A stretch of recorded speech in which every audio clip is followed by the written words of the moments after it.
This is my team. You know what that means. This is for the black and blue that I bleed. This is for the chance to bring home that ring. But everybody gonna doubt this. So far there ain't been another way around it. We bring heat to the game each week. They just say we ain't got what it takes. We ain't bout it. Well, y'all can just keep saying that we ain't gonna make it. But at the end of the day, this will be the Panthers nation. You know, this ain't a game to us major players at every angle that you can think of. That's why you hate us. Get out the way of greatness. You can look at our faces and see the blood, sweat, and tears that it took to create this. Yeah, I know what you're thinking, but you can save it. Cause even on the darkest of days, you know we're always gonna find a way to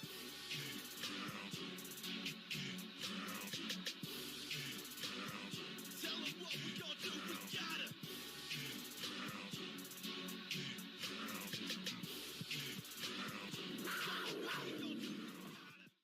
YouTube is the new home of NFL. Yes, it is. Welcome. Row, row. How's my Panther? Hit that like and sub button, hit that bell, select all, leave a comment down below if you feel like doing so. And don't forget to check out the Facebook group page. Keep pounding in all caps for in-game posts, polls, opinions, and reactions to NFL news, as well as scheduling for the channel and Yahoo Sports Fantasy Football. We got 4 spots left as of right now. Join up. The link is on the Facebook group page. 1 quarterback, 2 wide receivers, 2 running backs, 1 tight end, 1 kicker, 1 defensive unit, and 1 flex spot for a wide receiver, tight end, running back spot. That is how we do things with 4 or 5 bench spots. I think that's how it works. I'd have to double check that once we get in. I think it's 4. But join up if you want to. It's a free league. Doesn't cost you a dime. Come check it out. We would love to have you. That being said, FanFest reaction time with my buddy Blitzball Champ. Hello, Blitzball Champ Jason Ingram here once again. Keep pounding. Shout out to Harvey in the chat and Lock Poppy as well. What's going on, y'all? Alright, first of all, I want to know how many people were actually at FanFest. In the chat. Go. How many of y'all were there? Let us hear ya. Let us see ya. Alright. Blitzball returns, that's right. He was with me at FanFest as well as David Screws. You know him as David Screws in the chat. So, very exciting FanFest. Excuse me, I gotta eat here. You know, it's been a very busy day. I just got off work. It was quite a blast. I definitely had a fun time, and especially meeting both David and Corey in person for the first time. It was awesome. Yeah, I was really looking forward to that myself. I've hung out with David a few times before I met Blitz, but yeah. Have you been to any other FanFest experiences? No, that was my first. How would you describe it for the people that can't be there? It's definitely very chill. Very much free to cheer, free to chat. There's a lot going on at once on the field, so Yep. you know you got a variety of things to kind of zoom your vision on. Right. But overall, there was a lot to see, and incredible fireworks laser light show combo at the end. Thought it was really nice, and we got really good seats too, and the view was amazing. Mm-hmm. Usually the fans fill up the bottom bowl. You rarely ever see anybody on the upper bowl, which was quite interesting to see a bunch of people on the upper bowl this time around. Oh yeah, good point. Out of 10, how was your time at FanFest? Question to both of you. I'll start with you, Blitz, since I've been there already. Out of Shout out to 10, Rashad. Shout out to Richard. Sorry about that. Long day, buddy. I'd say a solid 9. Mainly because I felt like, number one, the seats were great. Number two, the things that me and Corey had agreed to focus on, we had good view of. So I thought that, was pretty easy to keep up and follow along with everything. The results of what we've seen at FanFest, a good variety of good results. Um, I think the only thing that kept it from being a 10 was we did get a little bit of rain. Just a little bit of rain. Can't blame Mother Nature for that one. Come on. Yeah. Yeah, but that's very minor. Very minor. Right. They did say it was going to be like 5% chance. I mean, the weather people, how often do they actually write? Come on. Anyway, it's like hit or miss. Yeah, for me, considering I've been there a few times now, this was probably I'd say a 9. The experience of it is incredible. If you've not been there, the only reason I say 9 is because I felt like we were a little rushed this time around. Okay. Especially with trying to focus on different aspects of the field when they were doing all kinds of different drills all at the same time. I've suggested that that's okay. If you want to rotate those around, but if you want to do that, then that's fine. But it just gives the fans too much to focus on when you got that much going on at the same time. And that's why I say 9. That's the only thing I would like to see changed. Yeah, that's understandable. And if I wasn't rushed, I would have shown these guys the upper foundations of the building. As you walk along the hallways and stuff, that show you different depictions of Panthers memories, that have happened. And the one in particular that caught my attention was the X-Clown play. In double overtime versus the Rams. Yep.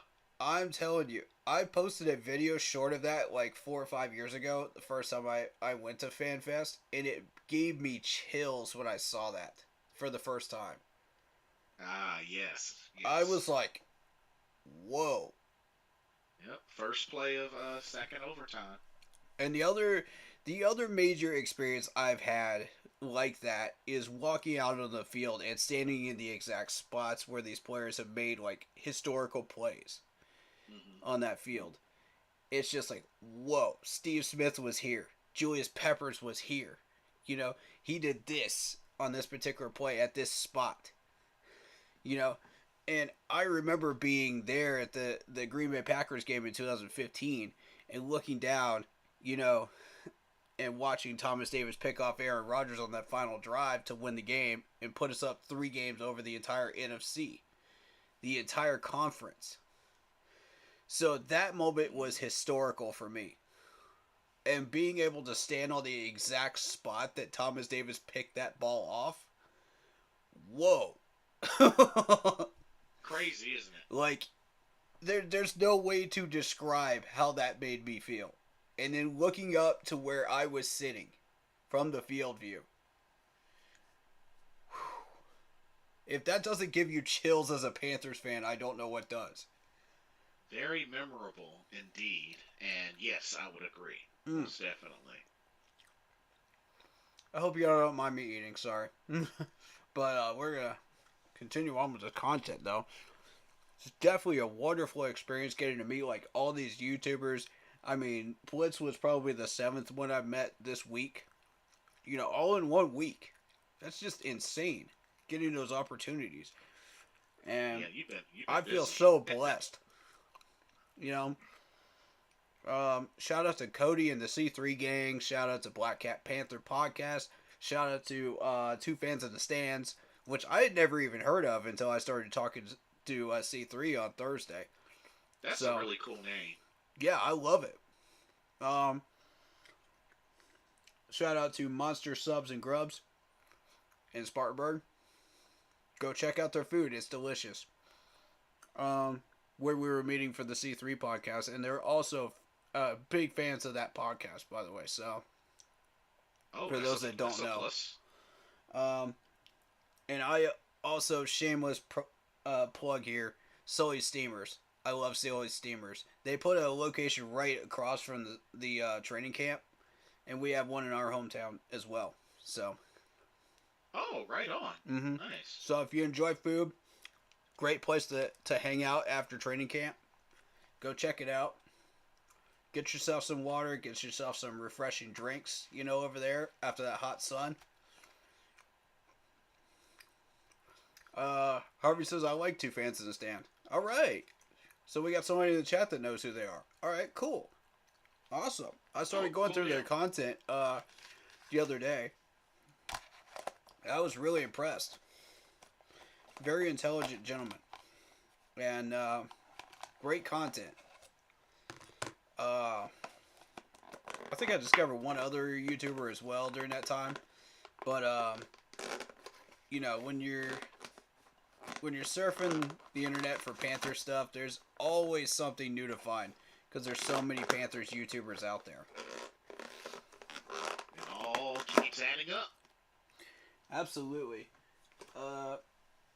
And like the C3 people said, all tides lift all the boats. I don't know how they said that exactly, but I probably misquoted it, but, you get the point. Yeah. Oh. We all lift each other up, and it's awesome as one family. But shout out to everybody that's a content creator here, man. Much love to you.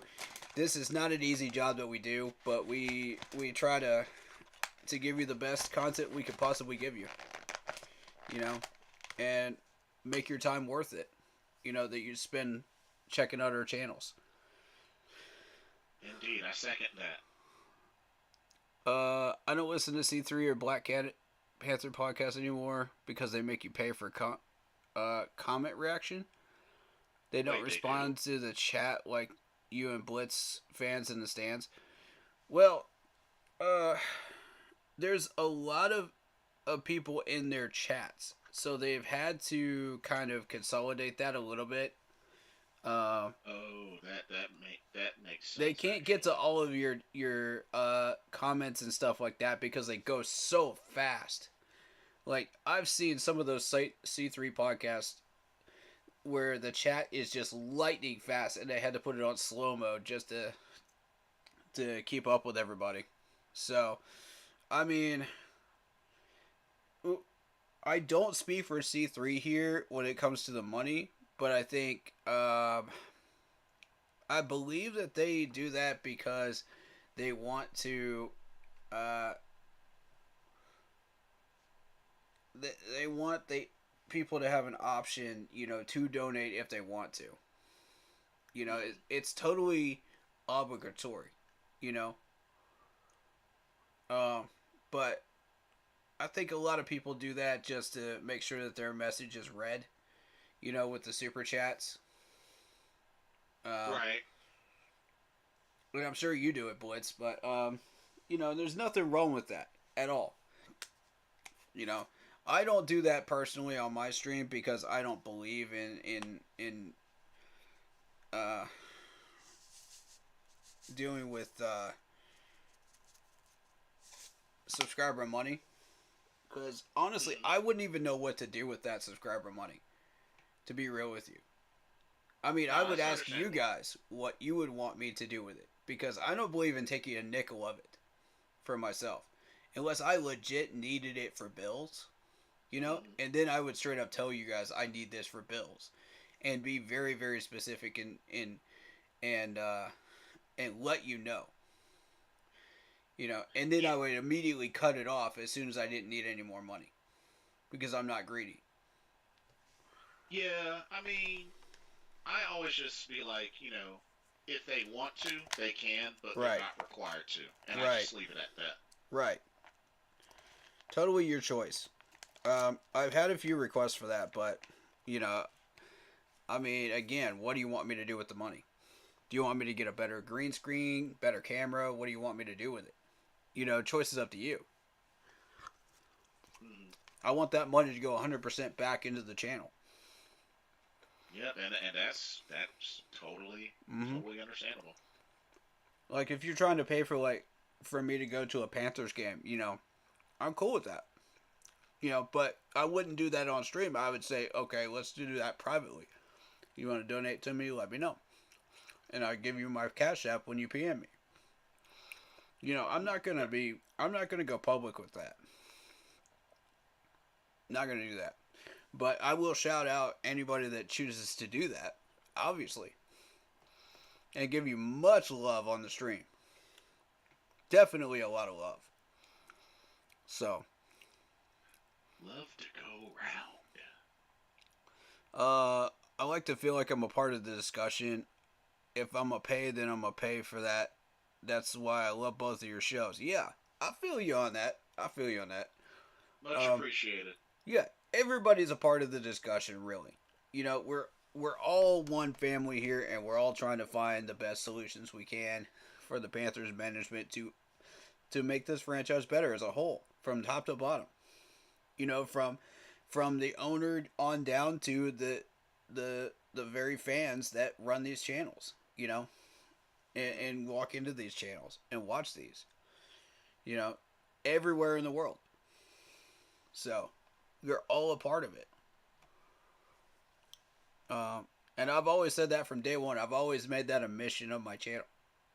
So.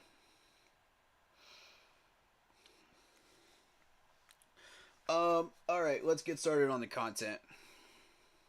Alrighty. So, first thing I noticed, Oh, here we go. You know where I'm going with this, Blitz. Yep, fire away. Alright, so I'm gonna put something up on the screen on YouTube, and when I do, I'm gonna let you guys know about it on Facebook. Okay. Alright, it's not going up. Hold up. You'll see it in just a moment. My text just being the way it is today, apparently. Oh, come on. Sounds about right for the types of loops I'm going through this week. Oof.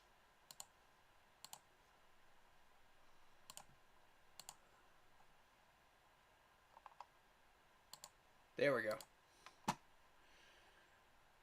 Mr. Eli Apple gets signed by the Dolphins. I mean, Yep. let's start with that discussion. Y'all see this number, right? $1.5 million. 1.5 for 1 year. Yep. What? He comes on to replace Jalen Ramsey, since Jalen Ramsey's going to be down for a while. My first reaction, and I saw this right before we started streaming, was, what? We could have had this man for $1.5 million. $1.5 million. We got $20 million right now in the bank, in the black. Ready to go. We're looking for a third corner. We got CJ. We have Keith Taylor. And both admittedly have made certain strides in the last few days. But not enough, to lock up a number 3 spot. For the entire year, in my opinion. What do you think, Blitz? You think either one of them have sold you on the number 3 spot yet?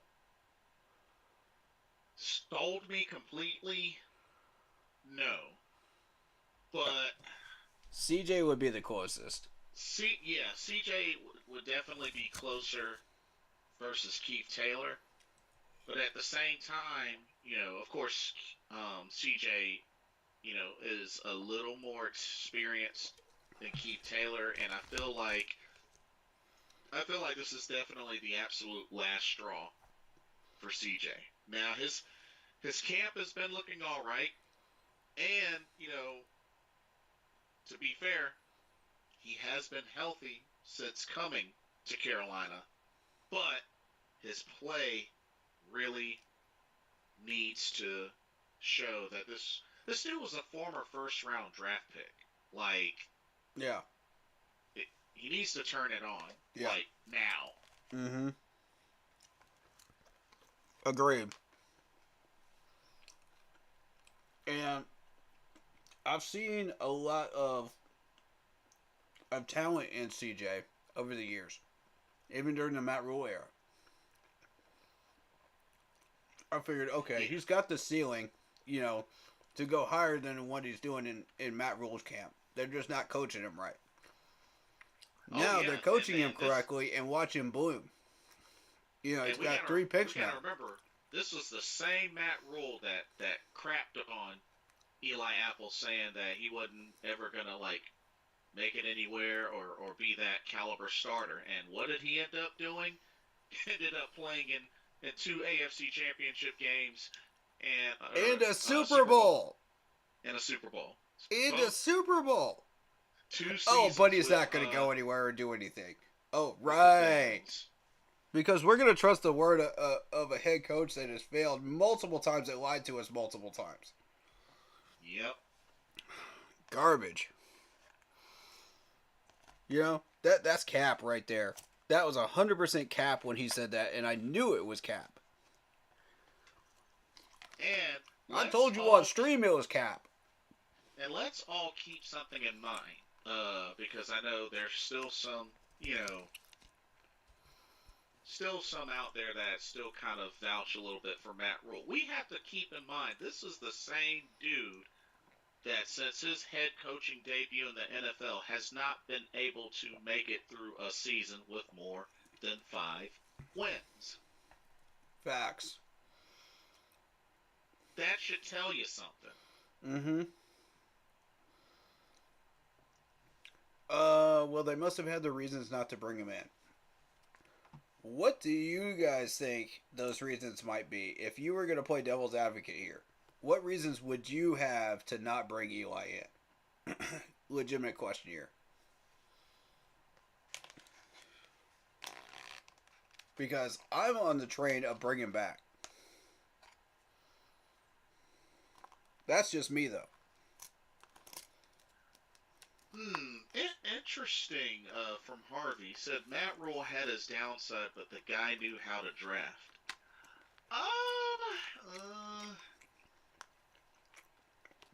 That's debatable too. How many of those players are actually starters right now? I don't know if I can name 100% agree with that.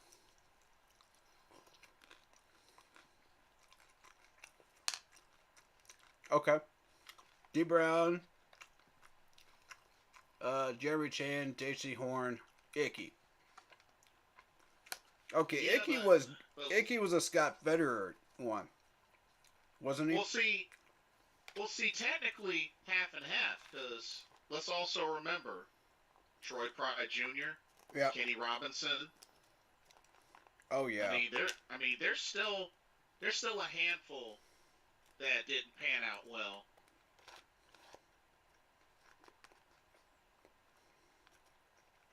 Yeah. I'll give you Derek Brown. I'll give you TMJ. I'll definitely give you J.C. Horn.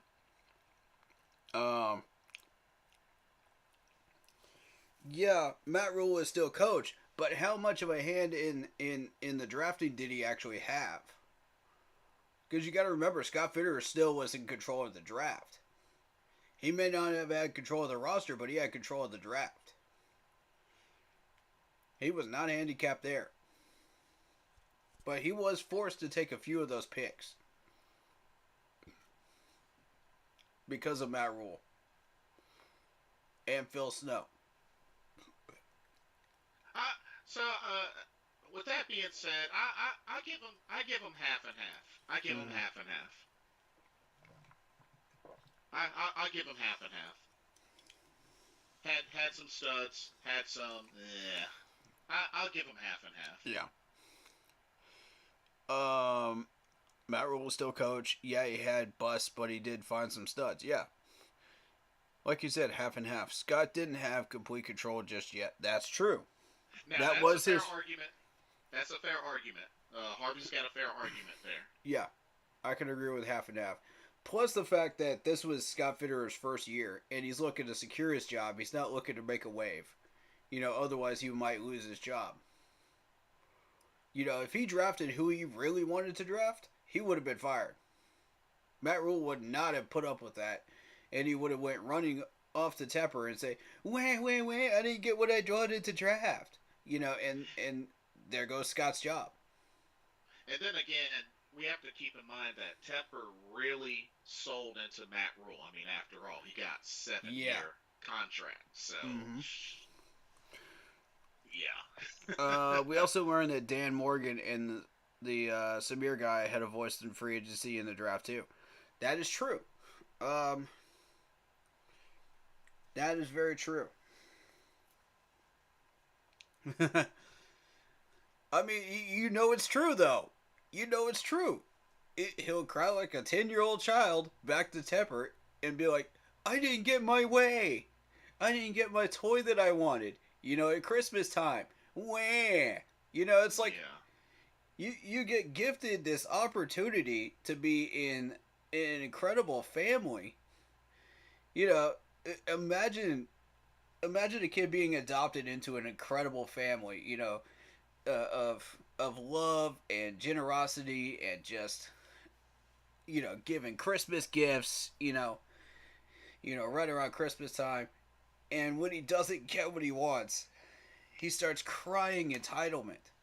Like, oh, I'm entitled to this toy. I'm entitled to that toy.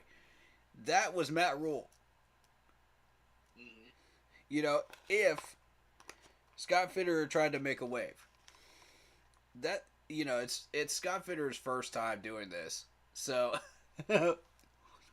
you can't be like, well, I wanted the fire truck, but I got the RC car. You still got the RC car, bro. What are you whining about? Yeah, exactly. And even after we drafted, he was still complaining. Like, oh, these players didn't measure up the way I thought they would. Where? Yeah, it's like, come on. Yeah. You drafted them. You asked for it. This was on your Christmas list. I don't want to hear it when these guys flop. You run out of excuses with the Panthers fan base a long time ago. Like, they are fed up with you now. You moved on to another family. Good luck. I wish you well. Good luck as a person and as a human being. But as far as your whining and excuses, Nebraska can have that. They can have all of that. Yeah, we don't want it here in Carolina no more. They can have fun with that. And as far as like him still talking about the Panthers now that he's got that Nebraska job, it's like you get a taste of that candy store and you're like talking about it for weeks if you're a kid, but you can never buy anything there. So you're like, oh, you're trying to make your friends jealous because you had that experience in that store.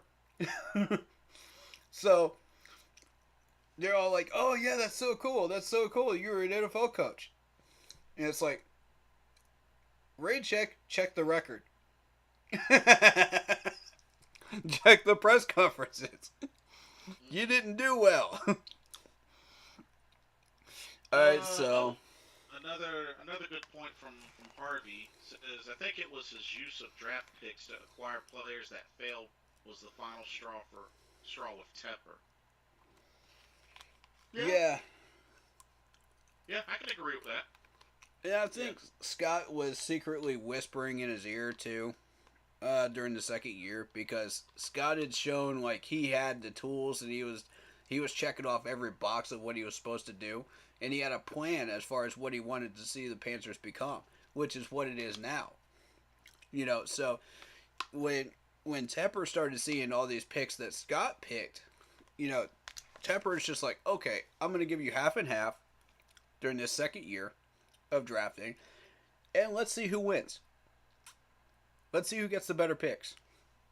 Scott won, clearly, obviously, and clearly won. So Scott keeps his job, gets free reign over everything now, and the rest is history. Yeah. You know. Mr. Coach Frank Wright got his quarterback. So I think Mr.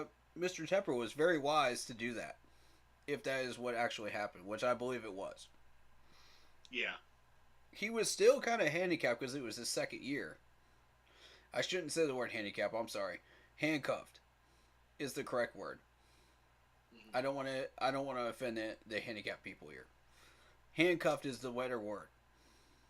But he was still handcuffed to that spot, a general manager, and say, okay, it's my second year. I still don't want to make a wave, but here's what I think could happen if we do it this way. Mm-hmm. And he just spoke softly in Mr. Tepper's ear and said, okay, this is what I would like to see happen. And confidently as well. He'd been building that plan for a whole year. Think about that, folks. Of what he wants to see, the vision. And now it's coming to fruition. In the roster that you're seeing right now. You're seeing these players in action in Spartanburg and in Charlotte. And it's so beautiful to watch. It's 180 degrees better than what you saw during the Matt Rule era. And, I mean, you watched the preseason games, Blitz. You never came to the fan day or went to Spartanburg, but you saw it in the preseason games. I mean, what's your take? Yeah, that's 180 degrees different, right? Very much so. Yeah. This is what happens when we let Scott take over this team. And have complete control. I told you, let the beast out of the cage. Let the beast out of the cage and let him do his work. Let him do what he does. Stop handcuffing him. I kept saying it for 2 years, and they would not do it. And I was like, okay, your funeral. You don't want to listen? That's your funeral. That's your team. Let it burn. Let it burn. But I don't want to hear any complaints when the fans start coming up to the Boa Gates with pitchforks and flames and going, fire Matt Rule, fire this person, fire that person. I don't want to hear it. Oh, shoot. You remember he could hear it during one of his interviews, so he felt the wrath already. Oh, yeah, he did. Oh, yeah, he did. And he talked about, his kids getting harassed during a Charlotte Hornets game, and we're all like, if you think that's harassment, go up to Philadelphia. Go up to Philadelphia. I promise you won't last a year up there. Those kids will be physically in danger for their lives in Philadelphia. They throw bottles, they throw all kinds of stuff onto the field when their players don't do well. And these would have been your draft choices, by the way.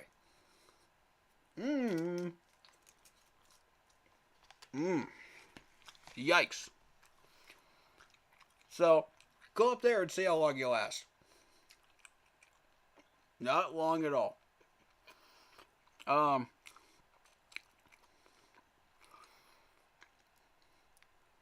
So, let's get back to Eli Apple here.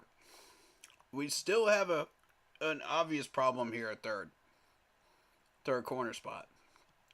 But how much are you starting to buy into CJ?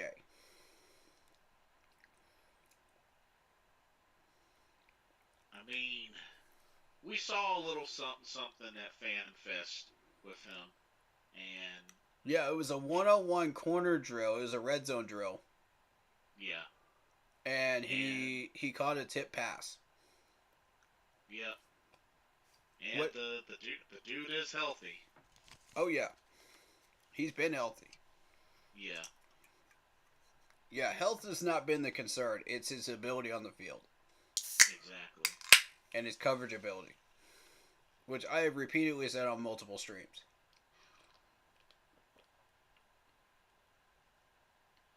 But hopefully this is the season he lets loose and finally gets it right, because he's been long overdue. I want this for him. I do. I want him to succeed. I want him to become that number 3 corner, but he's got to push himself a little harder, and Yep. stay consistent.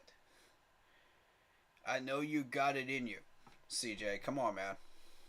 You got it in you. Keep it rolling, man. Keep the momentum going. I want to see these tackles happen in Spartanburg, too.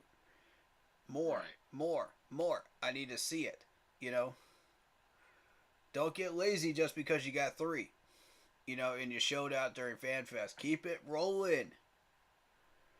Even if you don't get a pick that day in practice, at least get your tackles. Get your pass deflections in. That's what I need to see. Make yourself visible to people. Yeah. Not just to me, but to the coaches, most importantly, because they're the ones that are evaluating you. I can vouch for you, but I can only do that much. Yeah, it's not always going to be an interception, but you get the stop, you get the deflection, you've done your job. Mm-hmm. If people throw you under the bus, I can vouch for you if you've done well. And I will. I'll vouch for players. I've done it several times over. I'm not afraid to do that. When other people will not talk about you, I will. So, if you're trying to impress people, impress me too. I'll help you out. I may not have much influence, but I could definitely make some noise for you. Mm-hmm. And people are starting to listen to me around the YouTube community, so that's big. Because I felt like I got my opinions heard when I was talking to C3 and Black Hat Panther Podcast and all those people over there on Saturday. I felt like, when I talked, they started listening, and they wanted to hear what I had to say. And that's big, because that's one of my goals, is to be heard. I'm not looking for glory or fame or any of that. I'm looking just to get heard, because I've got valuable opinions that people need to hear. That previously, when the first 3 years, I felt like I was just ostracized. Like, nobody was listening to the original group that came over to YouTube, with me. Oh. And now people are listening. So we've got a voice, ladies and gentlemen. So if you have opinions, throw them out there. No matter how ostracized they are. If you feel like you're right, let's talk about them. You will be heard on this channel. There you go. No matter how crazy they are. If it's cap, it's cap. But if it's legitimate, you got my back. I got your back. That's how we do here. It's a family. Let's get those conversations going. Let's get them started where nobody else will start them.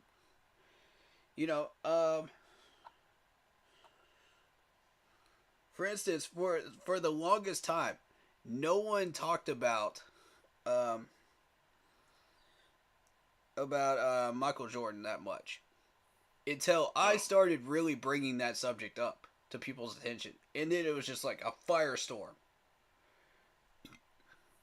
And at first, it slowly grew, but then it became a firestorm.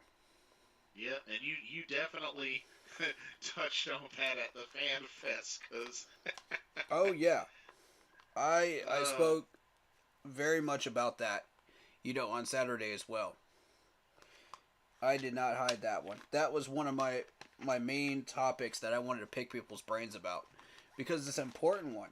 The other one was the cornerback position, because we got to get that solved.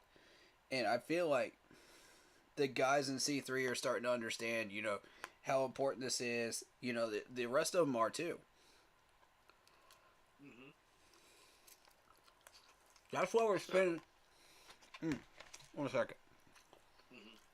That's why we're spending so much time on these topics, because they're important. I don't like wasting people's time. You know, when they come onto this channel, they come on here for content. They come in here for information that they wouldn't otherwise get.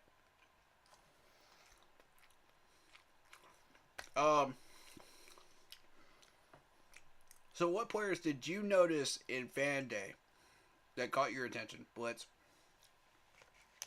Well, I have you here. So starting with the cornerbacks, Keith Taylor, C.J. Henderson. One thing, C.J. definitely was great at the one-on-one corner drills, red zone. Keith, overall, Keith Taylor, I thought he did pretty well, but Keith has got to watch his hands. He tends to get a little too handsy with the hands in the face, off and on. Like, he's got to really tone that down. If he can tone that down and just continue to work on his craft, I think he can little by little emerge. But that's one thing that really stuck out to me at the Fan Fest was, he did pretty well coverage-wise and keeping up with the receiver, but just got a little too handsy. And like I said, CJ, I felt like, the smaller drills, we got to see a lot more CJ Henderson. Not so much in the 11-on-11s, but still was out there, was getting loose, was doing his thing. So I can still appreciate that. The real critical one was Andy Dalton. Yep. Real quick on Keith. Yes, I had pointed out his amount of penalties that he had last year and the previous year before that too, and it was because of his hands and how he was handling wide receivers, running backs, you name it. And I was thinking, okay, well, maybe it's because of coaching, the lack of coaching. Somebody's not lining him up for that. When they should have been. And I watch these DB coaches at every training camp, and I'm like, these guys are the most animated coaches I've ever seen, and yet somehow this is still continuing. Okay, so either he's not listening, or the coaches are not doing their job correctly, and they're lighting people up for the wrong reasons. So I don't know. I'll leave that up to you to interpret for yourself. It could be a combination of both, because here's my thing on Keith. His rookie year, we did see some flashes of what he could do, and I just feel like maybe a big part of it was him being thrown into the fire in a starting role rather quickly than expected, which I can understand how that can stifle somebody. But at the same time, and I'm a big advocate for this, and I say this for any and all rookies, there has to be a point in time where you fix your mind and understand, look, you made it big, you're drafted, undrafted, you made it. The whole college mentality, you got to throw that out the window. Not only that, folks on the outside looking in have to realize that these folks are in the NFL now for a reason. I understand it's easy to throw in, well, he's a rookie. I get it. That's fine. At what point does that stop, though? Exactly. At this point now, it has to be downgraded to a minor to, okay, we got to stop using that excuse. This is the NFL. This is where you get paid to play. Not like it is in college. This is where you get paid. You got to earn your spots. Yeah. So. And it doesn't just, begin there. Your journey doesn't just begin there. It begins there with all capital letters. letters, begins. Because once you get up to that NFL level, what's the actual percentage of people that actually get into professional sports? Like NBA, MLB, NFL, that percentage is less than 10%. I saw that come out when Steve Smith was putting something out earlier. I think it was Steve Smith. No, it was Shannon Sharp. Oh, but okay. either way, Yeah, sure. that percentage is so small. And you got to think, okay, if you're new to the NFL, this is where it really starts. The journey really begins. You thought you had a big adventure getting drafted. It's exciting. Now the real hard work begins. You got to stay there. Yeah. You can't just get up there and be like, oh, yeah, I made it. And then just ride that high through the entire rookie year and then the second year and then you're cut. That's what happens. If you get lazy up there in training camp, that's what happens. And I've seen so many rookies fall into that trap. And I said, look, man, don't do that. You got to keep pushing. These guys drafted you for a reason.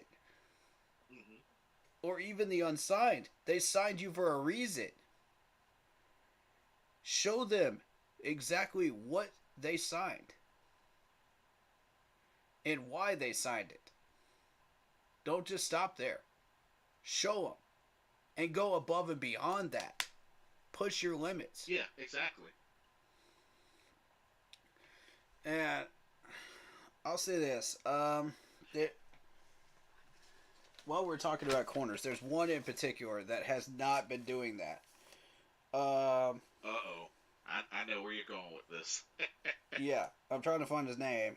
Do you have it? Herb Miller. Yeah, Herb Miller.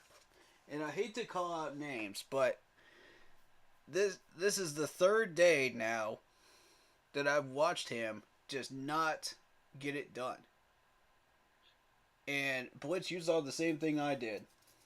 You had eyes on him. This is the same stuff I've been looking at since Thursday. Yes. And I'm a little frustrated because I want to see. Pretty much the only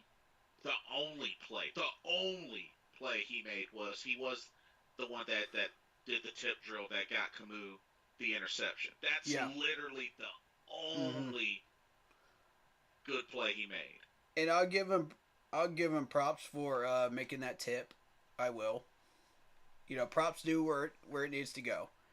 Right. But how do you follow that up? One tip needs to lead to two tips. One pick needs to lead to two picks. You know what I mean? You keep the train rolling, and I don't see it from him. And I'm saying, okay, well, the rest of these guys are keeping it rolling. Follow Miles Sanders' example. One big run on day one led to two big runs on Thursday. And then two big runs led to three big runs on Saturday. And then you saw what you did on yesterday. What? Yeah. Yeah, it is like, whoa. We got a baller on our hands here. But that's just who Miles Sanders is. And that energy of just keeping that rolling continues to build up into a gigantic snowball of success. And that's what you want as a rookie coming in. And that's what you want as an unsigned coming in, because that's going to lift you up. It's not just, let's just make one play today and that'll be the goal. Right. That doesn't cut it. These coaches are looking for more. They're looking for you to push yourself. They're looking for you to go the distance. And when you don't do that, you're on the bubble. Mm-hmm. You're on the bubble. And I mean, that's where you don't want to be. And Herb is looked at like raw meat out there by these wide receivers. These hungry wide receivers. Yeah, we have a ton of hungry wide receivers. Oh, do we ever? I I mean, we were seeing some of Derek Wright, C.J. Saunders out there. God. Some of Gary Jennings. Good grief. Some of these guys are scary. And, Yeah. like, for the first time in Panthers history, I feel like we have a scary wide receiver squad. That could spook some defensive backs. But in the the league. media can keep fooling themselves. They're going to find out the hard way this year. They're going to find out the hard way. 28th, my foot. How do you even put those rankings out when you haven't even seen them at training camp yet? No, that's okay. Let them do it. Let them do it. That's okay. That's Let 'em do embarrassing. Like, a simple Google search of Miles Sanders should tell you all you need to know. DJ Chark. Come on, it literally takes 5 minutes to do your job right. It's embarrassing. And I don't like calling people out. You know, if you come over from the soccer league, you know, over in Europe, you know, your first year, I'll give you a pass. Because most of those people, it's a lot of information to take in if you become a reporter for the NFL. Right. Give you a pass for that. It's a lot to learn. You know, and I encourage those media people to attend the practices, learn as much as you can, take notes. You know, ask questions. Because that will help you to accommodate yourself to that system a lot easier in that first year. Rather than just, oh, okay, I'm just going to assume this is this and this is this, you know. And then go in blindly and then put out rankings like that. And you're like, and you wonder why people are going, huh? It's like you guys didn't pay attention at all. Now, see, the people that have been in the media with the badge and the cameras for more than 3 years have no excuse. Yeah. You have media access. You have access to talk to the players. You have access to talk to the coaches. All of these people. And you still can't get it right. Yeah, exactly. Harvey's comment says, "Oh, I feel like Deion Jones will make an immediate impact for this defense." Speaking of which, Harvey, check I meant this to out. say that. I meant to shout you out on that comment.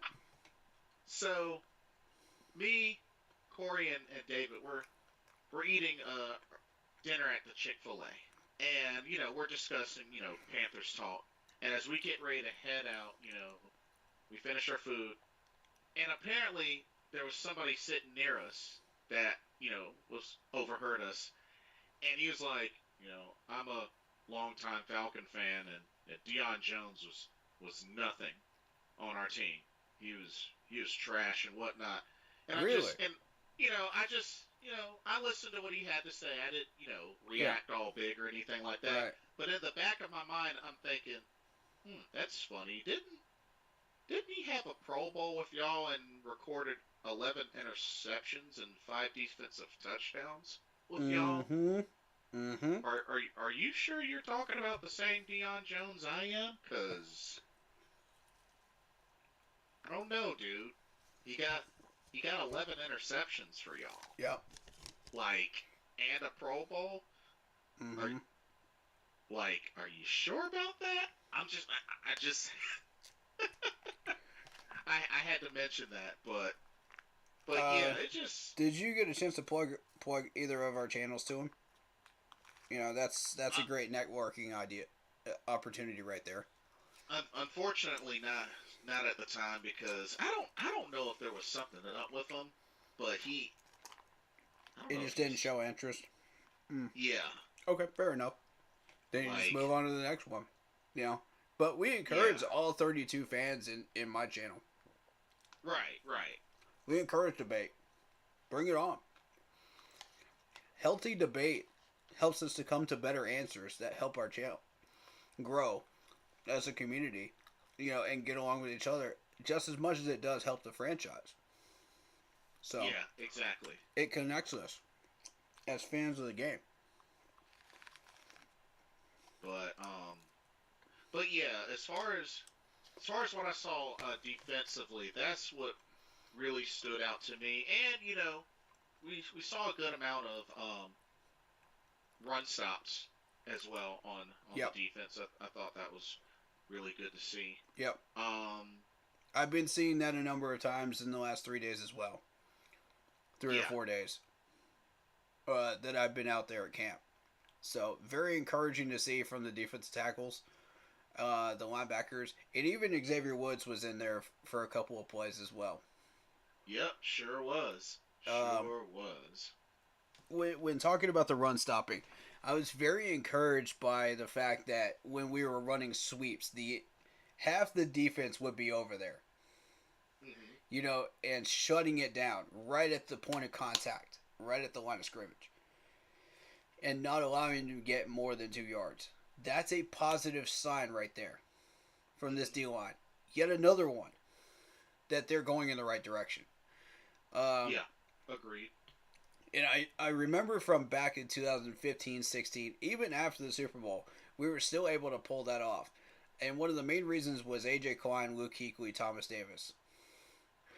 A.J. Klein was the main one, that would just shut everything down that was a running play.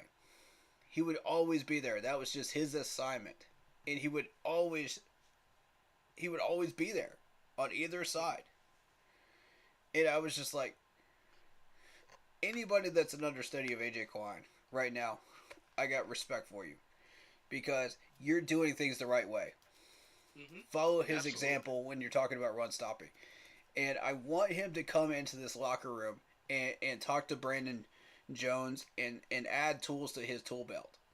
I Oh, you really mean, would love to see that Brandon happen. Smith. Brandon Smith. Yeah. Brandon Smith in particular could really benefit from that, even though he's excellent already, at run stopping. But that would be a Yeah. very, very positive step in the right direction that would add tools to his tool belt that he doesn't already have.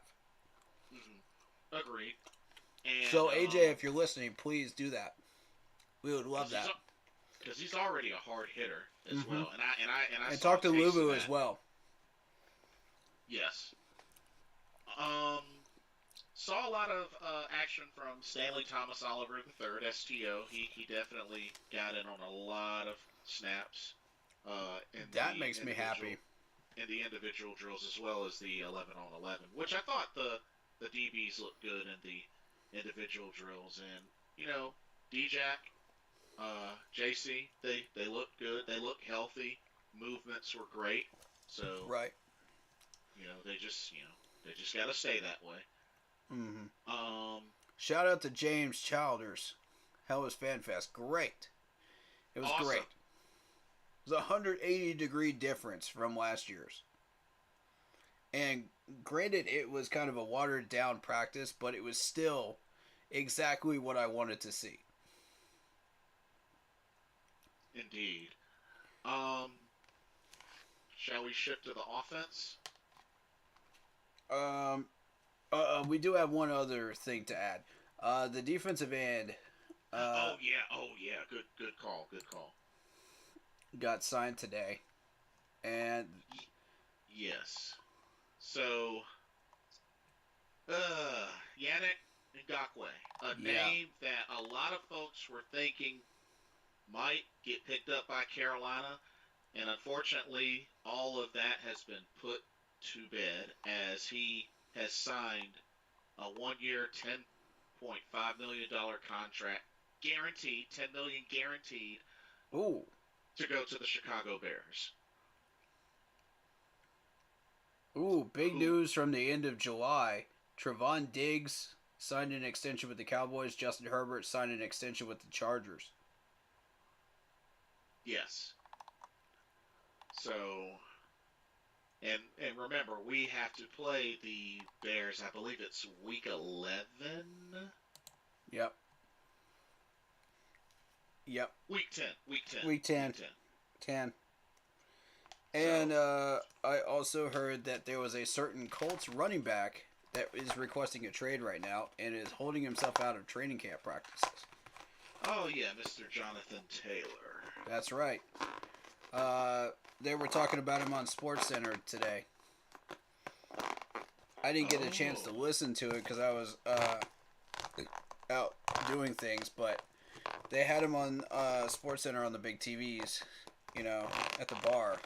so I got to kind of read the infographics on it, that they were putting out. Yeah, he was fully watching the practices, sitting out there and just observing. And it was just like, yeah, he had that nonchalant attitude look about him, like, yeah, I'm probably not going to be here long. Like, why should I care about these guys? Kind of look. And I was like, just because you requested a trade doesn't mean you shouldn't care about the people that you're already signed with still. Exactly. That's the attitude you don't want to see. Whether you're requesting a trade, whether you're requesting to be moved, or just released. You don't want to see that. Right. Because how is that going to look to other teams that are trying to pick you up and trade for you? How, when they see that, they're like, okay, how are you going to interact with our team? Exactly. That you're coming into. If you act like that, why should we trade for you? Right. Why should we make that move? And I saw that look in his eyes, and I was just like, man, shoot. Yeah, we don't need that kind of toxicity. That just cut down your list of trade partners by at least 3/4. Right there with just that look. Yeah, exactly. I'd be like, I saw that. No, not interested. And Sage will be like, why? It's like, if you saw what I saw on TV, you'd be saying the same thing right now. Yeah, exactly. An interesting little fun fact is, this was kind of a good move for the Bears because last season, the Bears ranked last in sacks and quarterback pressures. Yeah. So. He is definitely going to help them. Yeah. I mean, they're going to look okay on defense. They're going to look fair on offense, but it's Justin Fields is just not it in Chicago. I'm sorry. Oh, he's been talking smack about how he's pretty much guaranteeing. Hold on. Let me see if I can find what he said, because Justin Fields. Oh, this is going to be interesting. As I know we got a Justin Fields fan up in here. Because he's been talking about, Justin Fields is this. Yeah. He's been defending him. I was like, okay. And he knows who he is. He knows exactly who he is. Because we both called him out on stream one time. Yeah, let me... I'm not saying no names. You know who you are.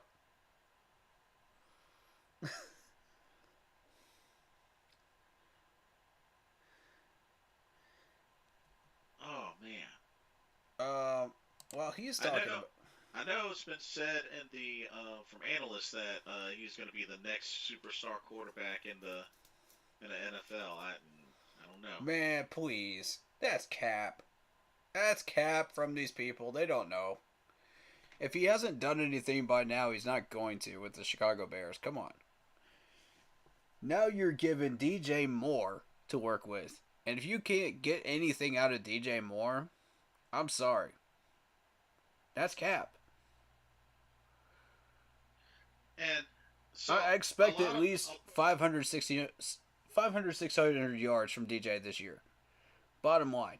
They're gonna treat DJ like Julio Jones. They're gonna double him up. He's not gonna get half of what he usually does because you don't have any other weapons in Chicago. So, prove me wrong. Chicago, prove me wrong. And it's like a lot of folks want to say that he had no help. And it's like, you don't get that out of DJ. At least I'm gonna be disappointed in you as a quarterback. You have not proven me wrong. Sorry.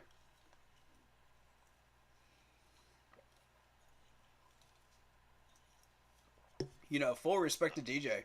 Because I'm showing full respect to his talents, Because he's going to get shut down.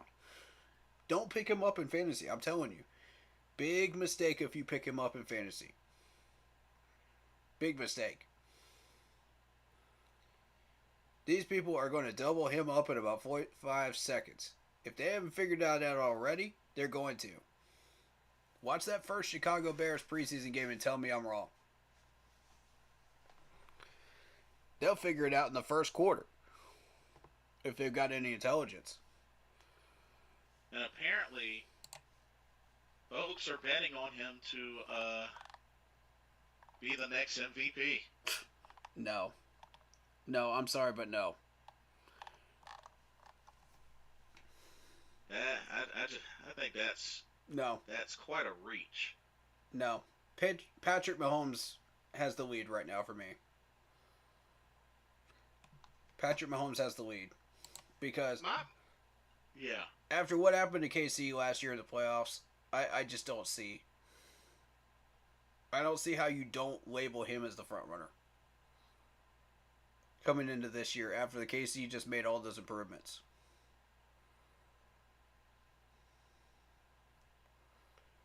I mean, here's a guy that sidearms passes like a legend. I've never seen anybody do that in the league. Not in my 30 years of. I found it. So Justin Fields. Not in my 20 years of watching this game. So Justin Fields is guaranteeing this year that he will throw for 4,000 yards for the first time in Bears history.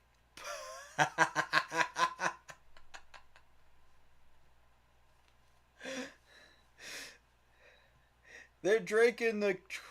Oh my goodness! Are they drinking the Kool-Aid right now? Y'all are drinking that Chicago Kool-Aid. What are y'all putting in that Kool-Aid, man? There ain't no way that man's getting 4,000 yards. That's cap. Come on now. I mean, sure, his rookie year he got 1,870 yards, and last year he got 2,242 yards. So I mean, he did get more, but yeah, with DJ that goes up a little bit, but 4,000? Come on now. Yeah. I'll give him the benefit of the doubt that last season he threw more touchdowns than interceptions, versus his rookie year. But 4,000? No. And I mean, we're giving him credit for the talents that he's put up. You know what I mean? It's not like we're not, giving him that due. But when it comes down to what people are saying about him, there's a lot of cap out there. A lot of it. To be honest, does he have the talent around him to possibly do that? Sure. But do I think he's going to pull it off? No. And only his third year? I don't know about that. I don't know about that. In order to be a successful quarterback in the league, in a team like that, you have to take that team to the playoffs. Not to mention... At least once in 3 years. Not to mention, look at the teams they got to go up against. Kansas City, Minnesota, the Chargers, Mm-hmm. Detroit, or, Minnesota twice, Green Bay. Oh, boy. Let's see. That's some dirty scheduling right there. Yeah, But, it's Chicago, though. What do you expect? Yeah, but I like to see him try to pull off 4,000 yards. This coming season, guaranteeing for this season? All right. Prove us both wrong. We'll both eat crow on camera if this man gets 4,000. You know what? I'll do you one better. If he throws for 4,000 yards, go ahead and give him MVP. I will accept that.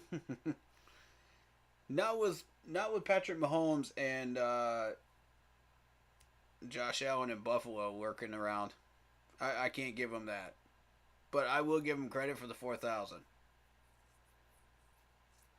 Fair enough. You'll be in the top 3 if you pull off 4,000. Let's be fair there. Yeah, but Yeah, I don't Because see nobody else is touching those two right now. Nobody. Nobody. that. And not to mention him calling himself a top five quarterback. I'm sorry, but top five quarterbacks don't finish with records less than 5 wins. When have you ever known, like, a guy that was hyped up that much as a quarterback in the top three, you know, um, to fall down to top 15 and be successful? When have you ever seen that happen? Yeah, that's not normal. It's very, very rare, if at all. And I would like to believe the best for every player out there. I would like to believe that you could do that. I would like to believe that you have, you know, but until you show me, I don't believe you. It's a fairy tale to me until you prove it. Hmm. It's like Neverland to me. You got to prove it. So, Because realistically, when come time for that game, like really the only person that's really gonna, I guess, make me worry a little bit is DJ Moore, because I'm sure he's gonna want yeah. to, you know, throw it in our faces. But we lock Well, him. he We left lock on him good down. We should be terms. fine. He left on good terms. So I don't True. see him wanting to just like ball out against us, but he'll still ball out in his usual DJ Moore way. You know, Hmm. like I'm just gonna come out and be me. I still Right. got the talents, and I'm still gonna show you like why you signed me. Right. For that much money. You know, but at the same time, it's gonna be like, well, I don't have a grudge. Let's just do what I do. Let's see what happens in that game. However many touches I get, I get. However many touchdowns I get, I get. You know, Hmm. he's not gonna be like he's always been that humble guy that just barely speaks that much, very much. He's like a Teddy Roosevelt type. He speaks softly, but he carries a big stick Yeah. on the field. That's a good analogy. And I'm seeing that same thing from Bryce Young right now. I'm seeing that same thing. And I'm loving it. Because that's exactly what you want. I love a man that will will say what he needs to say in a press room. Not give away the vault, but say what he needs to say. Answer your questions. But when it comes time to get on the field, this man balls out like no tomorrow. Hmm. That's the type of player I love, because you show me one of those players, I'll show you a player that's not causing any trouble at all, and is a fan favorite, and people will buy their jersey and want their autograph every time they come to camp.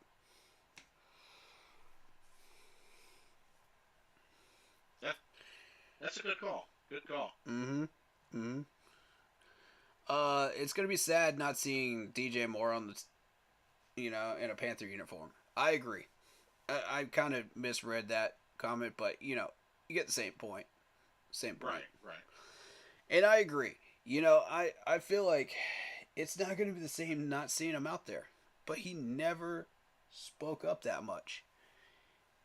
I was like, I love this dude. Hmm. I'll mention him like every game. I'll say, okay, DJ did this, DJ did that. But when have you ever heard me say the words, DJ said this, DJ said that? Never. Because he rarely ever speaks. They never gave him the mic. Yeah. What would happen if they did give him the mic? He'd be like, well, I got this done. I saw this. I did this. Any more questions? And then he'd be done. And that's all you would expect out of him. Sorry, my alarm. I gotta get that. Oh, go for it. Sorry about that, folks.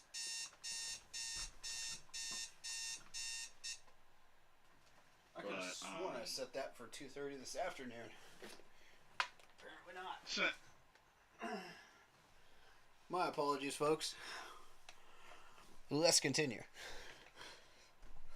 So, offense. Yeah. FanFest. Andy Dalton. Yeah. I gotta get him out the way. So, Yeah. okay, what I have with Andy Dalton, on the one-on-one drills where he had just, the one receiver going up against the one DB, looked rough early on, but then, a little better on the last small handful of reps for that particular drill. When it came to the 11 on 11s, when he was on his third set of those, he actually looked really good. His first couple were kind of like hot, then cold for like 2 snaps, then hot, then cold for like 3 snaps. He had a decent 2-minute drill, but it's like he got flustered at the end. Like, which I will give him credit. Like, a couple of those balls he did put in the right place, and unfortunately, receiver couldn't make the catch. But I felt like he got very flustered near the end. So there were some things out there working for Andy Dalton, but just he still has a good amount to clean up. I agree with that. I saw a lot of that same thing as well. When you talk about Andy Dalton, let's go back to first training camp day. This man was throwing darts.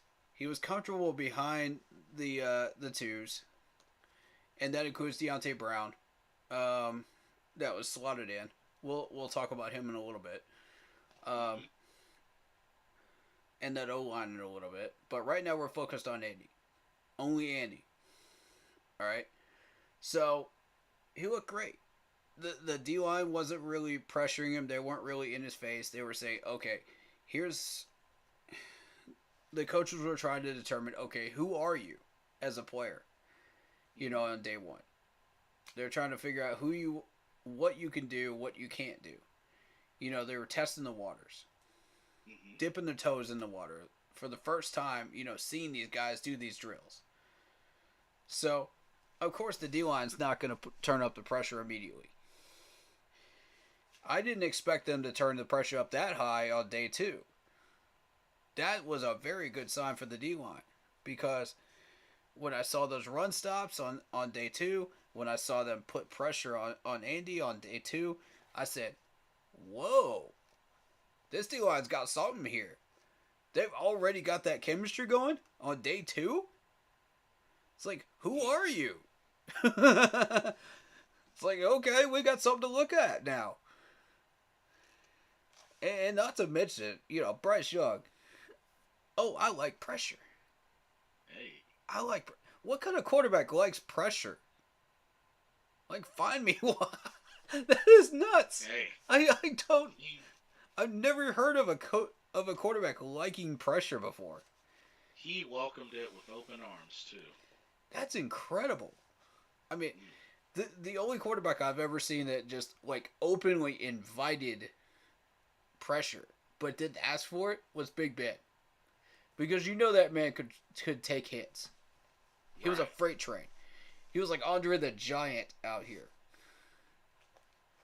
Giant Tin Man. The Iron Giant. You could not bring this man down for anything.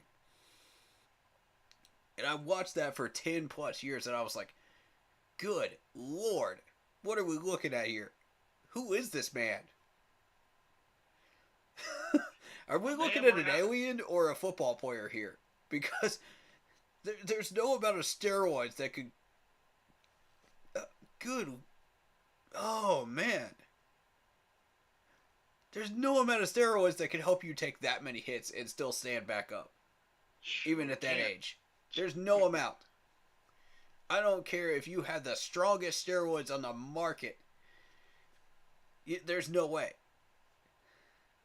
So that's what makes me a little bit concerned with Bryce is that, if he takes one of those big hits like that, once you get into a regular game and gets put on the IR. Okay, well, here comes Andy. And what's Andy going to do? He's going to get into his comfort zone of short passing, running backs, wide receivers, short passes like Teddy Bridgewater, Sam Darnold, Baker Mayfield, and just not expand. And that was my concern. And the reason I didn't mention PJ is because I knew PJ had the deep ball. Yes, the only problem with PJ was his overthrows and throwing up hospital balls. No, I could definitely agree with that. Which he was not throwing those hospital balls in 2020, by the way. So that after that first year, I don't know who trained him, but he started throwing hospital balls, and it got one of those wide receivers hurt, and they never made the cut after that second try. The following year, and I said, Keith Kirkwood, I think it was. Anyway, my point is, I'm not including PJ in that list. Right. Understandable. The rest of these guys got into comfortable rhythms. They would just get into these comfortable boxes. And our coaching staff would not, let them do anything outside of that comfort zone. It's like, okay, well, you're in your comfort zone. Why would I let you leave your pillow fort? There's no need to. You're safe in here. But if you want to learn and grow and get better at your game and be better as a human being, you've got to push yourself.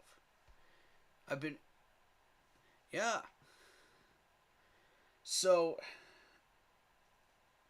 and I've seen Andy Dalton throw darts down the field back in the day when he was with Cincinnati, and I'm like, where is that now? Oh yeah, three-time Where is Pro that Bowl. now? Are there any Cincinnati fans like in the last 2 years of Andy's career in Cincinnati? What did you see?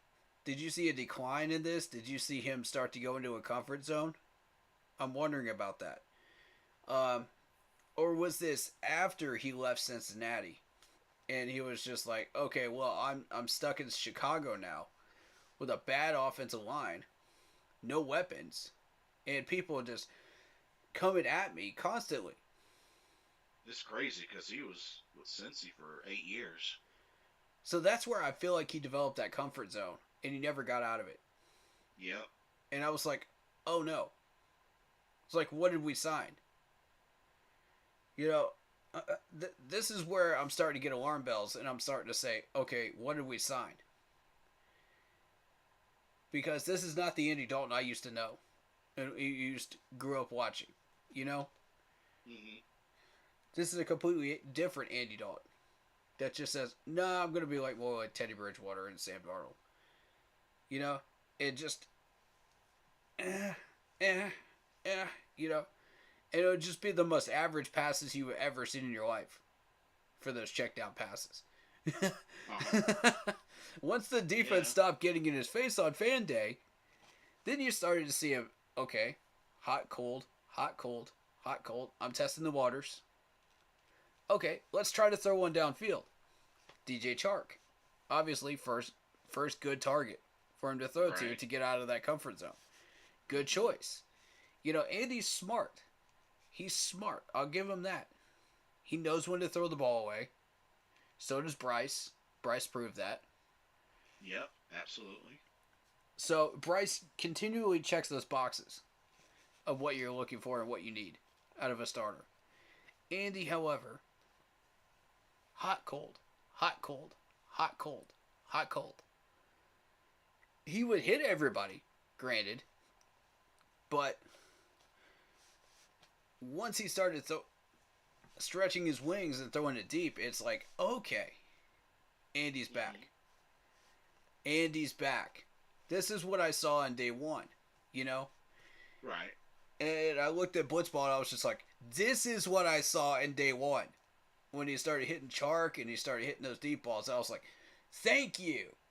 I was like, thank you, Andy. Finally. It's like, where has this been for 3 practice days?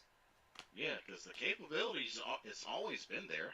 It's always been there. And I wasn't there on Monday and Tuesday, so I assumed, okay, well, I'm not hearing about all these, like, crazy passes, you know, that Bryce Young was hitting.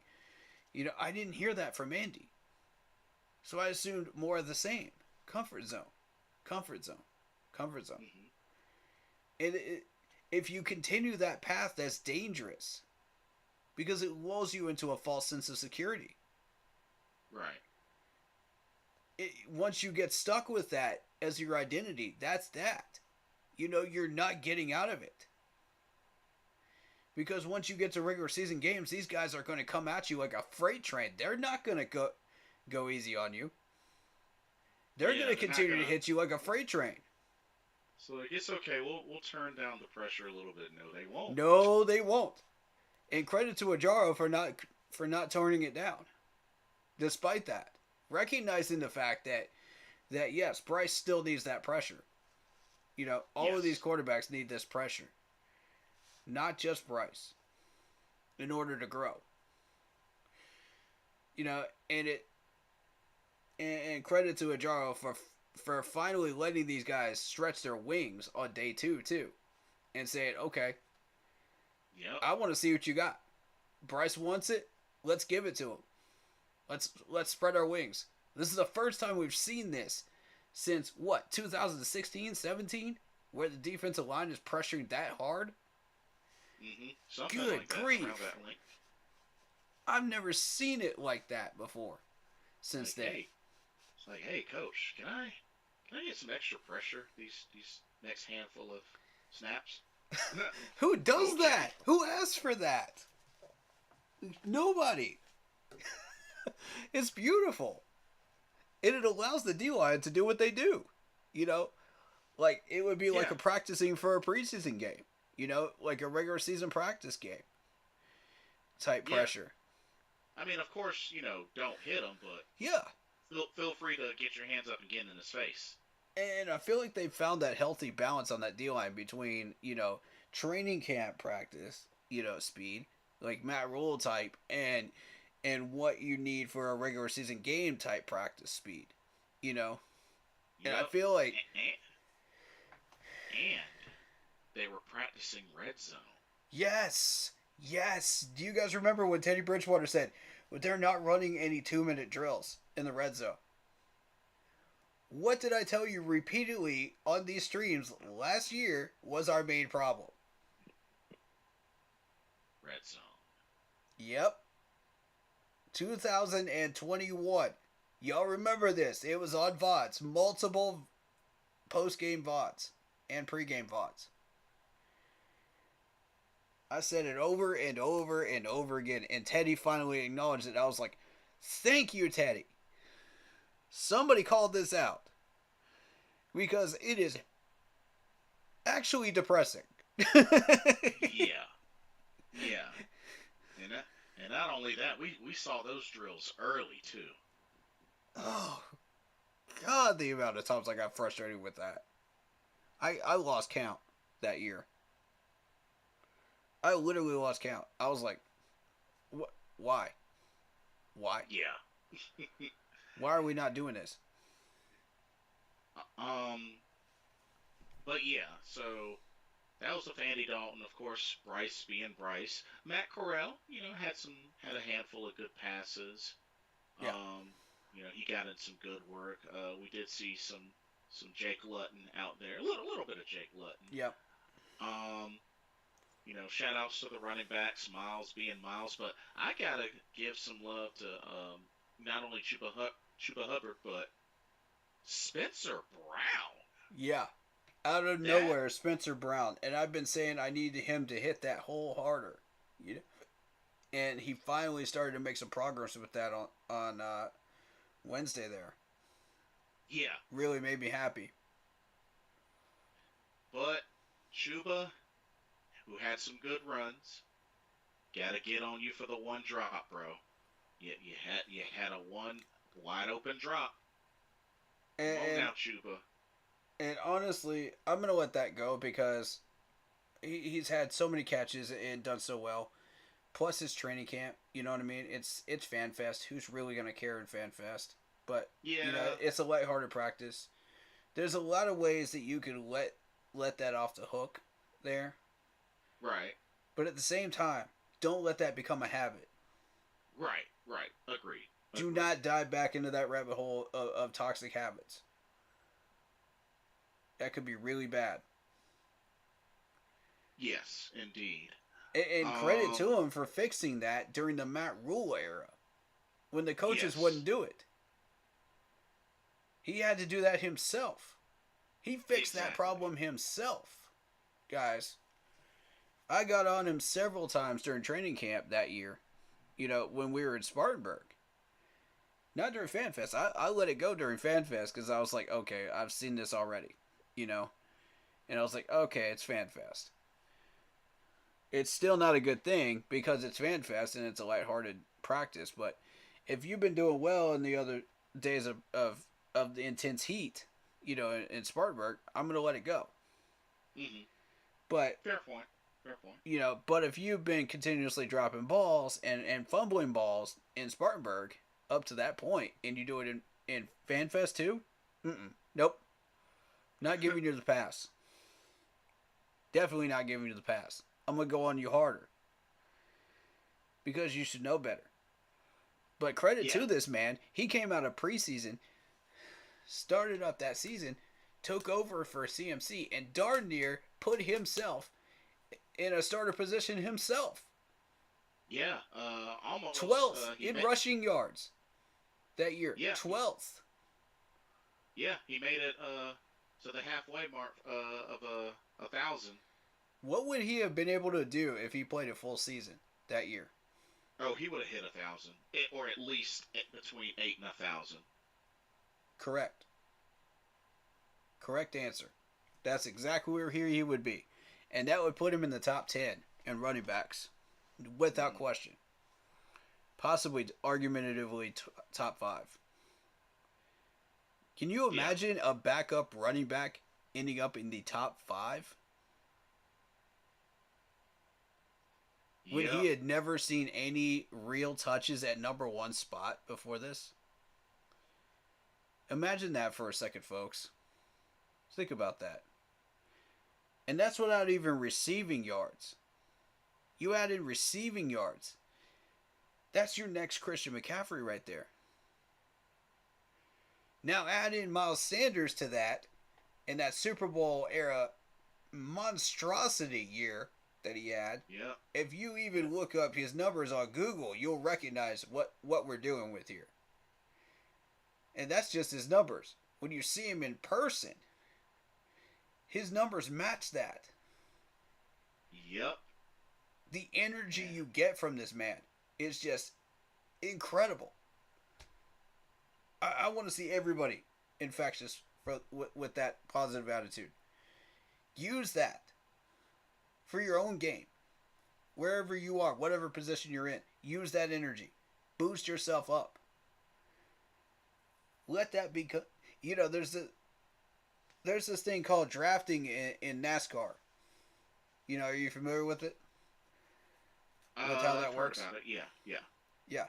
That's essentially how this would work. You know, you're drafting off of somebody that is just incredible and leading, you know, and he's not even saying a word. He's like the next DJ. He's not saying anything. But man, the monstrous runs this man has gone on in practices. I'm like, good grief. We got an animal. It's crazy. And no one's even talking about him. Because we no one's even talking about him. To the media, all they see is Bryce Young. Maybe Brian Burns every once in a while. That's it. Where's the Miles Sanders talk? I'm hyping this dude up. I'm hyping him up.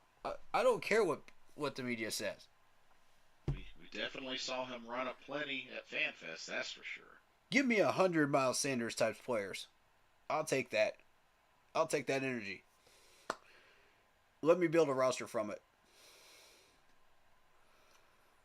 That's what I'm talking about, man.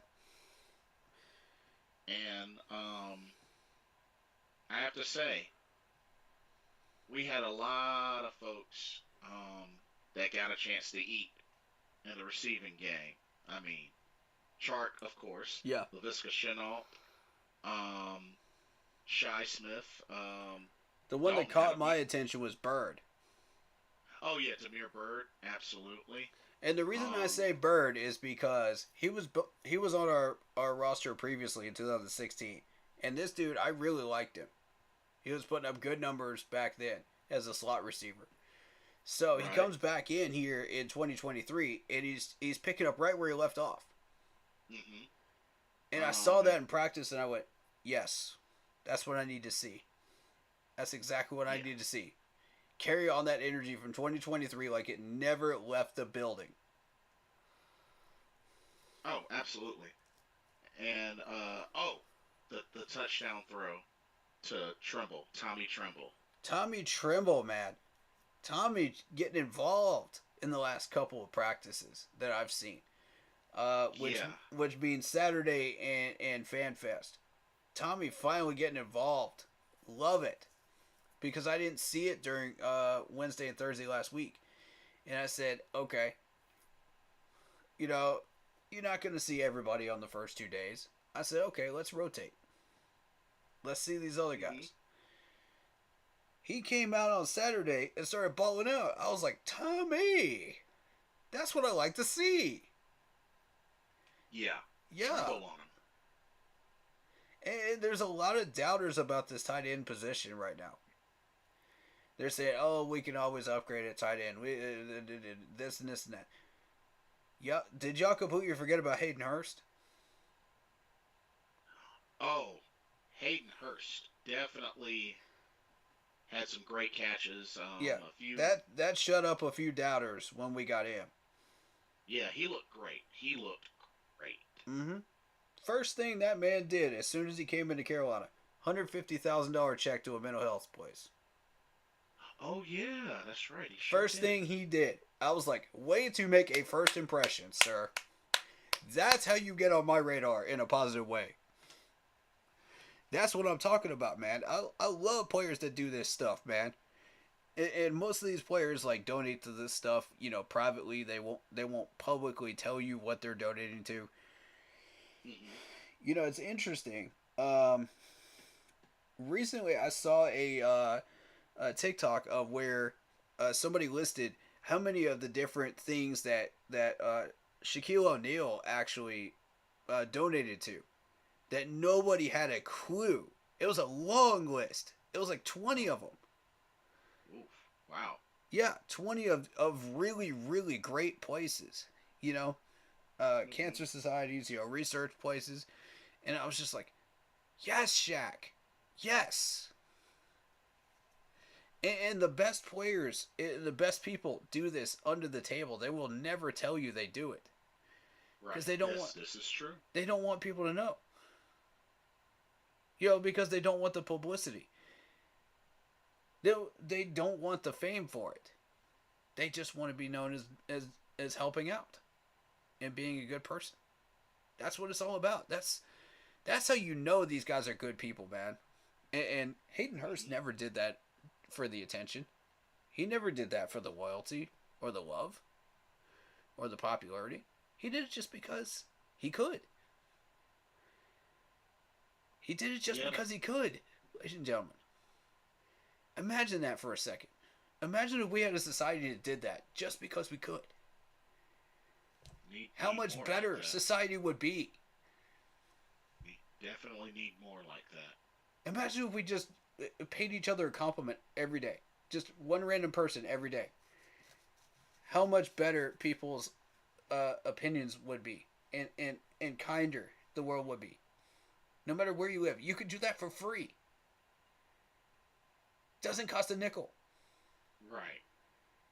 Not because you're looking to be, noticed as a good person. Not because you want the popularity or the fame, or, oh, I did a great thing today, Notice me, worship me, No. Because you're just being a nice person. Imagine that. Imagine a world like that. And that's what I'm challenging everybody to do today.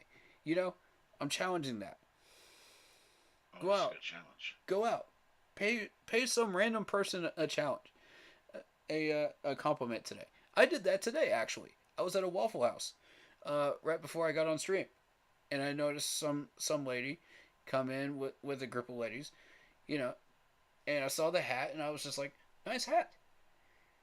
It's as simple as that. Just say something nice. That's a start. Absolutely.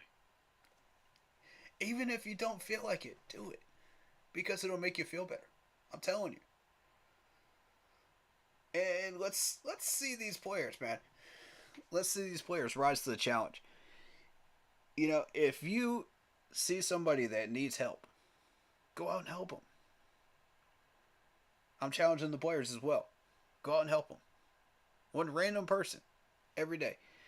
Even if it's just to give advice, even if it's just to talk to them, calm them down during practices, whatever it takes. It's whatever it takes. Yeah. It brings you peace, and it brings you happiness, knowing that you accomplished something positive today to help your fellow man. Doesn't matter if they're a fellow player, doesn't matter if they're just some random Wofford staff person, in Spartanburg. That's why I'm always lifting people up, man. Always. I come on stream like every day of training camp, and I immediately say, thank you to the staff at Wofford, for doing as great a job as they do. Mm-hmm. I've never seen a friendlier and kinder event staff. I've been to several concerts and events, and I've never seen anybody as efficient as these people. Never. I want them to work that amphitheater in Simpsonville. I want them to try that, because that would be cool. Because that's a mess with the traffic. Good luck trying to navigate that, and I wouldn't blame you if you didn't want to rise to the challenge, but it would be so cool if they would just try out one of these these events and stuff, and just see how it goes. Because I feel like they would do such a great job. Oh my goodness. And all I've gotten is just smiles and kind thought words, and I'm just like, thank you.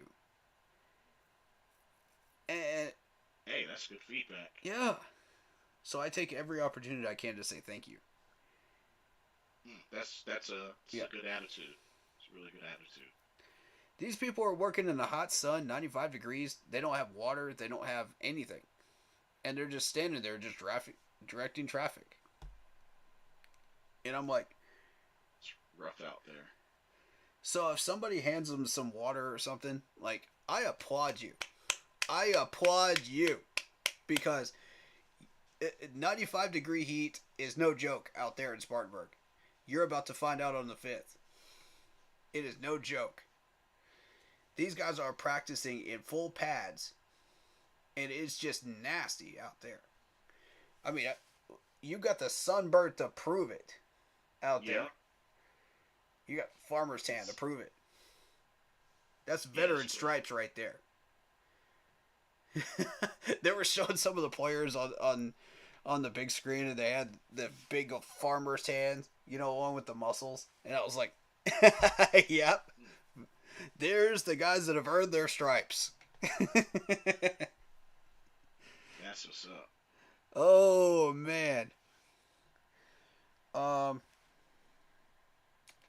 So, yes, the O-line. Let's talk about that O-line. Well, Well, for the O line, I definitely something interesting I came across. Yeah, We got to see a bit. We got to see a bit of actually Marquand McCall yeah, on Bradley Bozeman, yeah. um, which I thought was really interesting. But I definitely liked what I saw. Of course, Cade Mays, uh, Deontay Brown. My whole thing just with Deontay Brown, like run blocking, especially when it came to sweeps and such, was pretty solid. Uh, Pass blocking, he just like I noticed on some plays he engages early Mm-hmm. of like cleaning up. So just need more consistency from him in the pass blocking. But I think just more opportunities, and I think he'll get there. But I really like the type of rotation that we have with the O line. But of course, we had uh, the one issue with Michael Jordan that missed a block, got eaten up in the backfield, and I remember because she was like number 73, and then I looked down and it was like, of course it's Michael Jordan. Yeah, I noticed it too, and I was just like, as soon as I saw the number, I was just like, I knew instantly who it was. Because I've seen Yeah, him do that multiple times, and I memorized the number by now. And I'm like, yep, more the same. yeah. And this is, So he's running with the twos. Ladies and gentlemen, he's right, running with the twos on this particular play. And he can't handle the twos of this D line. He can't handle the twos. oof. What is he doing with the twos if he can't handle the twos? Oh man, it's just a never-ending frustration for me right there, because I want him to do well, yet he just doesn't have the ability. No matter how much you coach him up, I don't think he can get past that ceiling. And I love him to Yeah, death, man. I think he's a great guy, but and I see him holding up his kid, in Fan Fest, and I'm like, yeah, he's a great family man. He's a great guy. But does he have yeah. the physical skills to hack it? I At the mean, second really, string? No. I I'm mean, sorry, really, they no. don't. I mean, the only thing that stood out that he's really done was recover a fumble on the end zone for a touchdown. Yeah. That's literally it. Yep. I'll give him So, credit for that. Right place, right time, yeah, and even the luckiest people, even the luckiest dogs find a bone in the most right. unluckiest places. You know, I don't know a better analogy than that. You guys find one. Nah, that I think you that one works. yeah. But But my question is, can you find a dinosaur buried in that backyard? I don't think he's got the ability. He didn't have that sniffing nose that every other dog does on that line. Yeah. but, yeah, You but got Cade Mays that has found several of those bones buried in his backyard way before Michael Jordan ever could. And I yeah, said, Cade Mays. Okay, let's begin that conversation. I told y'all on the way back to Charlotte we would have this conversation. I was trying to plant that seed in your mind. Let's go. Let's start that conversation. Anybody in chat, do you believe that Cade Mays can challenge Austin Corbett for the number one starting position? In the chat, go. Yes or no? I want a yes or no. Do you believe Cade Mays can challenge Austin Corbett for the number one spot when Austin Corbett comes back? ooh, that's tough. There's no right or wrong answers here. Yes or no, and why? Black Okay, Poppy says no. Says no. All right. All right. No and why? What are you thinking? I want to pick people's brains here, man, on this one. Because this is a real head scratcher. Literally. And I'll say that right when he's scratching his head, but you know. Yeah. Good timing on that. um, I see Cade Mays as a very, very healthy and productive offensive lineman. You can move him around. He's a Swiss Army knife. So is Brady Christensen. And I mean, there's a lot of positive things you can use those two players for. Depending on what you choose to use them for. Okay, reason for me is Austin Corbett has slightly advantage over because he has had chemistry with Bozeman for a long time and they work well together. Ding, ding, ding, ding, ding. That is true. That's the answer I'm looking for. That is very true. That's the reason I'm looking for. Black Poppy is hitting a home run for sure tonight. Love it. I mean, it's just one of the main reasons why he vouched for Corbett. Yep. And those two together are just monstrous on the line. You're not getting past them when they're working together. And Bozeman's been out on the field for how long now? And, like, how many times have you ever seen people get past Bozeman? It's very rare in a regular season game. Very rare. I mean, this is the next Ryan Khalil 2.0. And, you know, he has been solid since he was with the Ravens. So, I mean... I'd even be willing to make him a captain at this point. He's earned it. You'd make him a captain?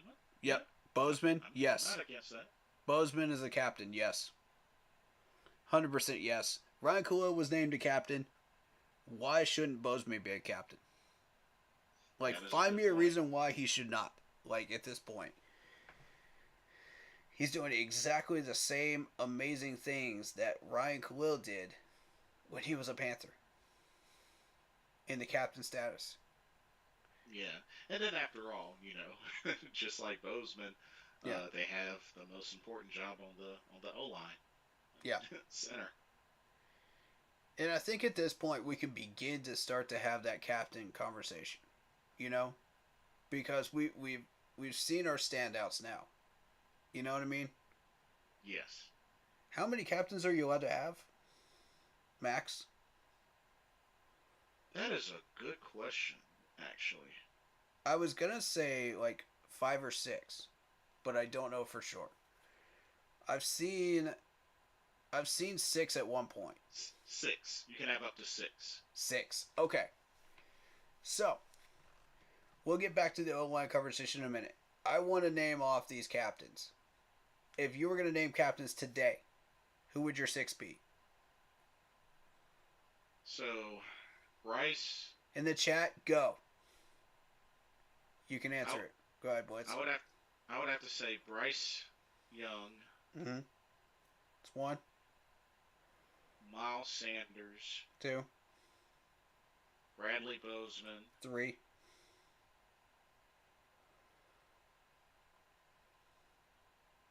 Frankie Louvu. 4.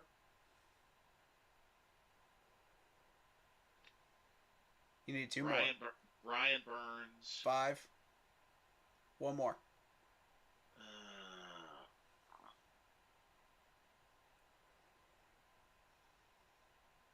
Jeremy Chin. That's 6. Okay. In general, I agree with that list.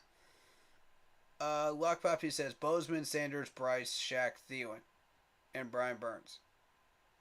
That's a good group. That's a good 3. That's a good 6. Okay. Replace Thielen with Luvu. Okay. There you go. Okay. All right. That's a good Now that I've seen you and the chat throw down your suggestions, and Facebook, don't feel slighted. You guys can throw out stuff too. Go for it. If you're in Facebook, go for it. The chat is live. Go for it. We love you guys. Just because I'm reading off of YouTube chat doesn't mean you guys can't throw stuff down too. Question is for everybody. Whenever I post questions like that, it's for everybody. So don't feel excluded. Because I'm seeing the Facebook chat just go dead right now. Which is okay. That's alright. If you don't feel like talking, I understand that. I'm an introvert too. Sometimes I just like listening to people's podcasts and not typing. And that's totally reasonable. So, don't feel slighted. I do that all the time with gaming streams. Trust me. And Panther podcasts. Like, sometimes you won't even see me in there at all. I'll just be hiding in the chat. But trust me, I hear everything. I hear everything. So, that being said, captain status. Let me tell you my 6. Alright. Starting with Bryce Young, yes. I like that as number 1. Okay. Number 2 is Miles Sanders. Love Miles Sanders at this point. Okay. Number 3, Bozeman. Bradley Bozeman? Okay. Yeah. Mm-hmm. Definitely got to have Bozeman. Number 4, Brian Burns. You got to have Spider Burns. Got to have Spider Burns. From there it gets interesting because we've been trying to get Lulu to be more talkative as a leader, in huddles and in pressers and stuff like that last year. But I just don't think it really caught on, under Wilkes. Maybe it will under Frank. But I see a leader in that man right there. I see a potential leader. Okay. I've been saying it since last year. I still believe it. But until I see him start speaking up in these pressers and start, getting more vocal in these huddles and stuff, I'm not 100% ready to make him a captain yet. Oh, okay. Gotcha. Fair enough. Okay. So, that being said. So you still got 2 more left. Yes. Mm-hmm.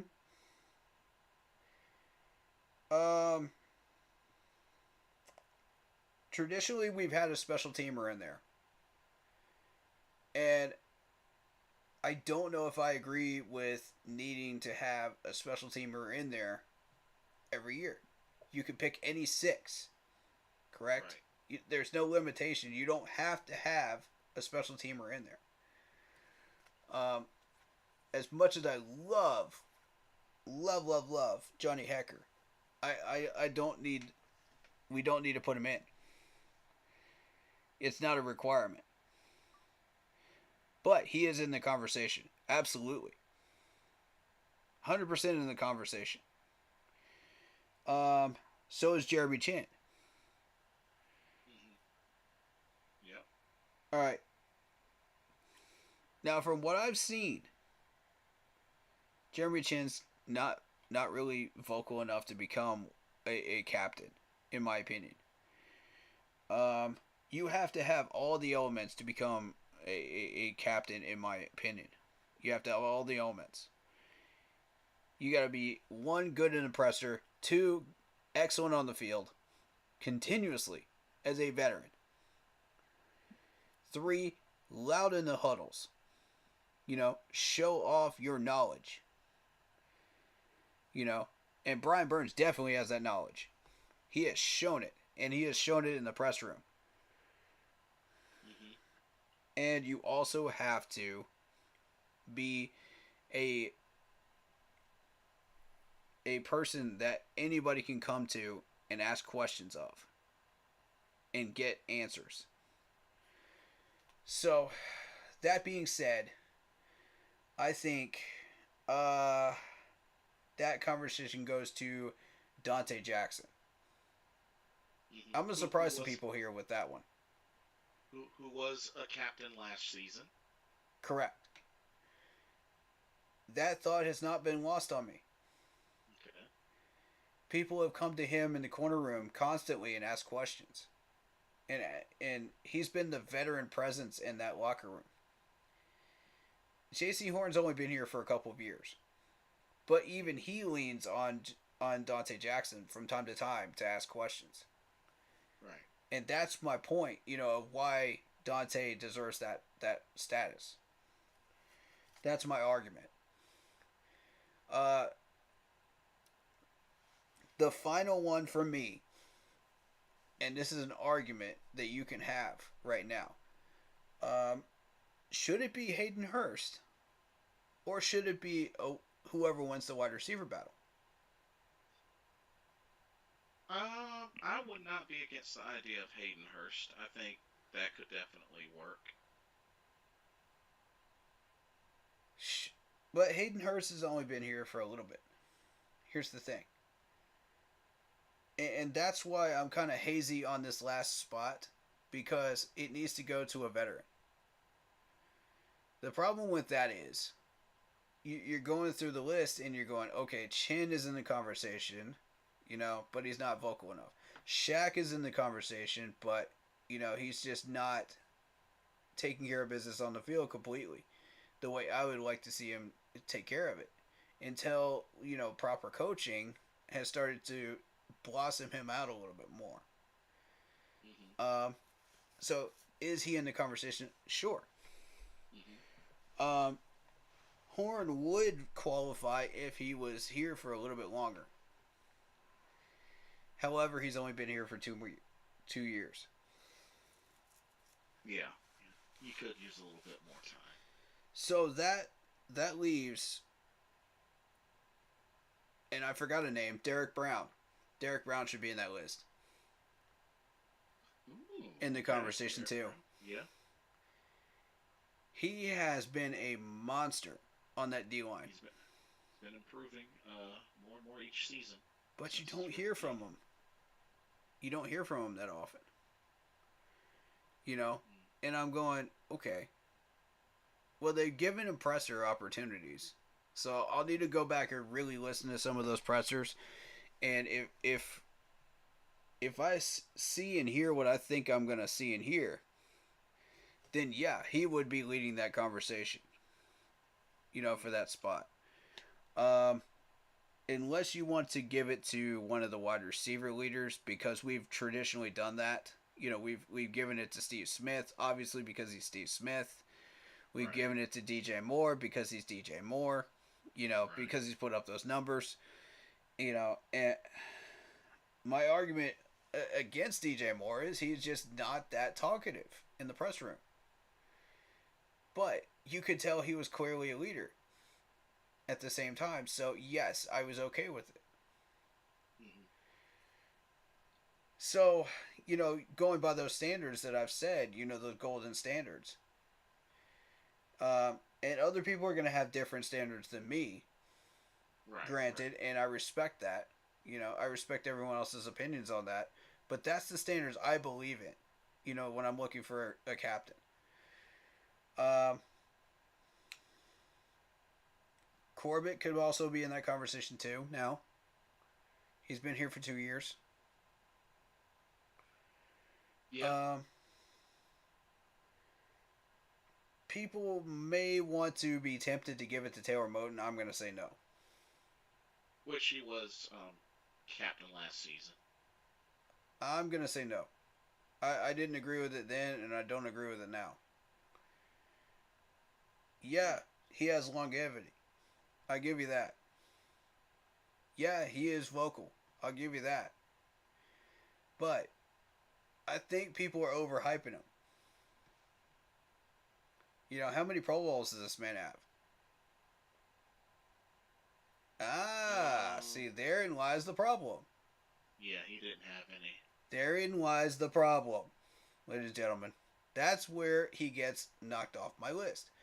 Because if you can't get those Pro Bowls, you can't show up on the field the way we need you to show up, and be a brick wall on that offensive line, you're being overhyped. I'm sorry, but you're being overhyped. I'm just calling it like I see it. No offense to you, Taylor, because you're a great guy, and if you want to prove me wrong, go for it. Anybody that I have called out, go for it. Prove me wrong. Go above and beyond. I'm here for it. I love Cinderella stories. I love them. CJ in particular, this year has been the Cinderella story. Yeah, I think it's going to be a combination of him and perhaps Keith Taylor and TMJ. Hopefully. TMJ, okay, he gets held out on snaps on Monday and Tuesday. That's what I'm hearing from people. I don't know if that's true or not, but C3 was putting that out there. And now I'm like, okay, why? And there's a variety of reasons, that you could throw out there and play devil's advocate with it. It's not health related because they're obligated to report those. Right. You have to put in any health issues, even just a groin injury, you have to report that. Right. So it's not a health issue. So what reason would they have to reduce his reps? Makes you wonder. It does, doesn't it? I mean, Fan Day, they're trying to show off Chark. They're trying to show off all these talented people that we have. And maybe you show off a few people that you didn't show off in Spartanburg, Right. on Fan Day. Just to show, okay, we have these people. It's not just this crew that you guys have been talking about. We have these people too. Tommy Tremble, Hayden Hurst. Nobody's been talking about them. Nobody's been talking about that running back that that you mentioned. Oh, Spencer Brown. Yeah, Spencer Brown. Nobody's been talking about Spencer Brown. Nobody's been talking about Camus. They wanted to show these people off on purpose. Yeah. Some of these players were in on purpose on some of these plays just to show them off. And like I said, it's a lighthearted practice, but when these guys went up for these plays, you saw what they could do. Yes, absolutely. So now they're on display. They're active, and now people are going to start looking at them in Spartanburg and going, oh, "Okay, now we need to put eyes on these guys." Yeah. Let's take them off of the star players that we know what they can do. Here's these guys. All right, so back to this O-line discussion. Hey, I'm getting a little burned out. I'm gonna have to actually jump off. All right, buddy. Yeah. There's the jersey schedule. If you haven't seen it already, it's up on the screen. Oh, cool deal. Yep. But yeah, so I will definitely be in touch because I know we got to do the final planning for Saturday. Yep. Mm-hmm. And did you have a time in mind to meet? Because this is in the morning, right? What time is that one? What time does that one start? Wasn't it like I think I can pull it up. I can as well if you'd like. Or thought I Tickets. Let's. training camp.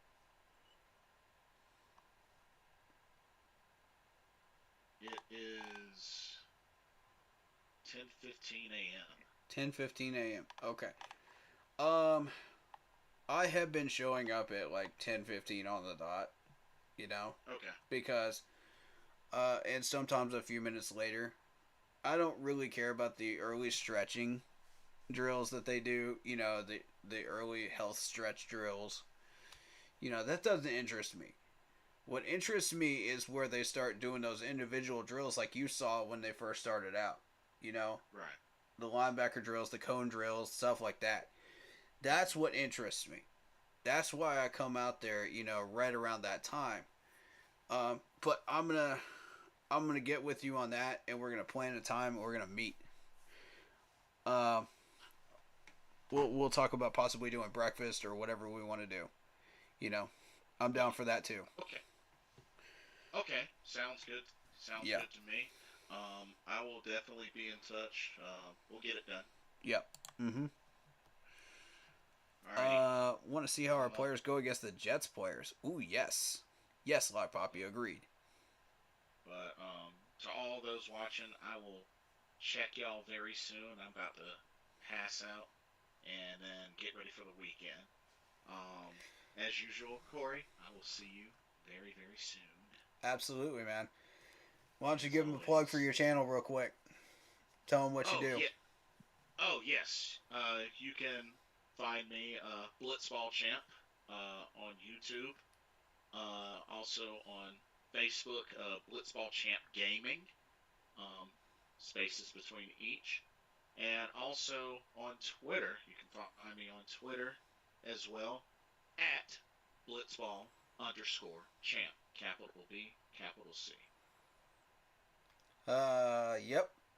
They don't call it Twitter anymore. They call it X for some reason. Oh, I'm I'm still sorry. calling it Twitter. I don't care. X. X Yeah, gonna give it to you. yeah, everybody pretty much knows like it's Twitter. Some of you are not old enough to get that joke. Yeah, X gonna give it to you. yeah. Where the DMX fans at? But But yeah. but yeah. I'll let y'all marinate on that. I will catch y'all Lock Poppy soon. says, "Thank you, Blitzball, for co-hosting for us. Yeah, and choosing to Oh, work with us, man. I'll add that on to that. Thank you, man. Like it's oh been yeah, a blast these past 6 months, man. It's an oh honor to yeah. work with you. I appreciate it. Me too. Me too. There'll Yeah, be more. There'll that be will be more. much more, much more. You're gonna be seeing his face a lot more on this channel for sure in the Cool future. deal. Just wait until we get into the preseason and regular Oh season. yes. It's gonna get crazy. Oh It's yeah. gonna get crazy. So hope everybody's ready. Yep. But alrighty, I will catch y'all next time. Finish strong, alright? Will do, man. Thank you for coming on. Thanks for having me. Absolutely. Alrighty. See y'all.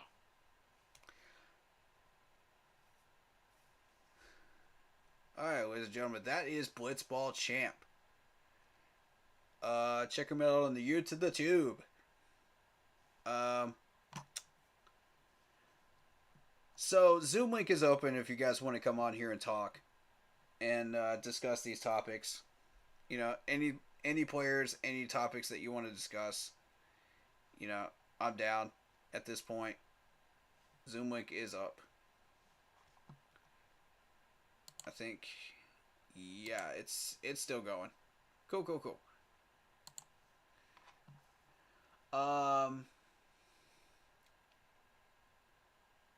He was hosting it, so I don't know if it'll stay up or not.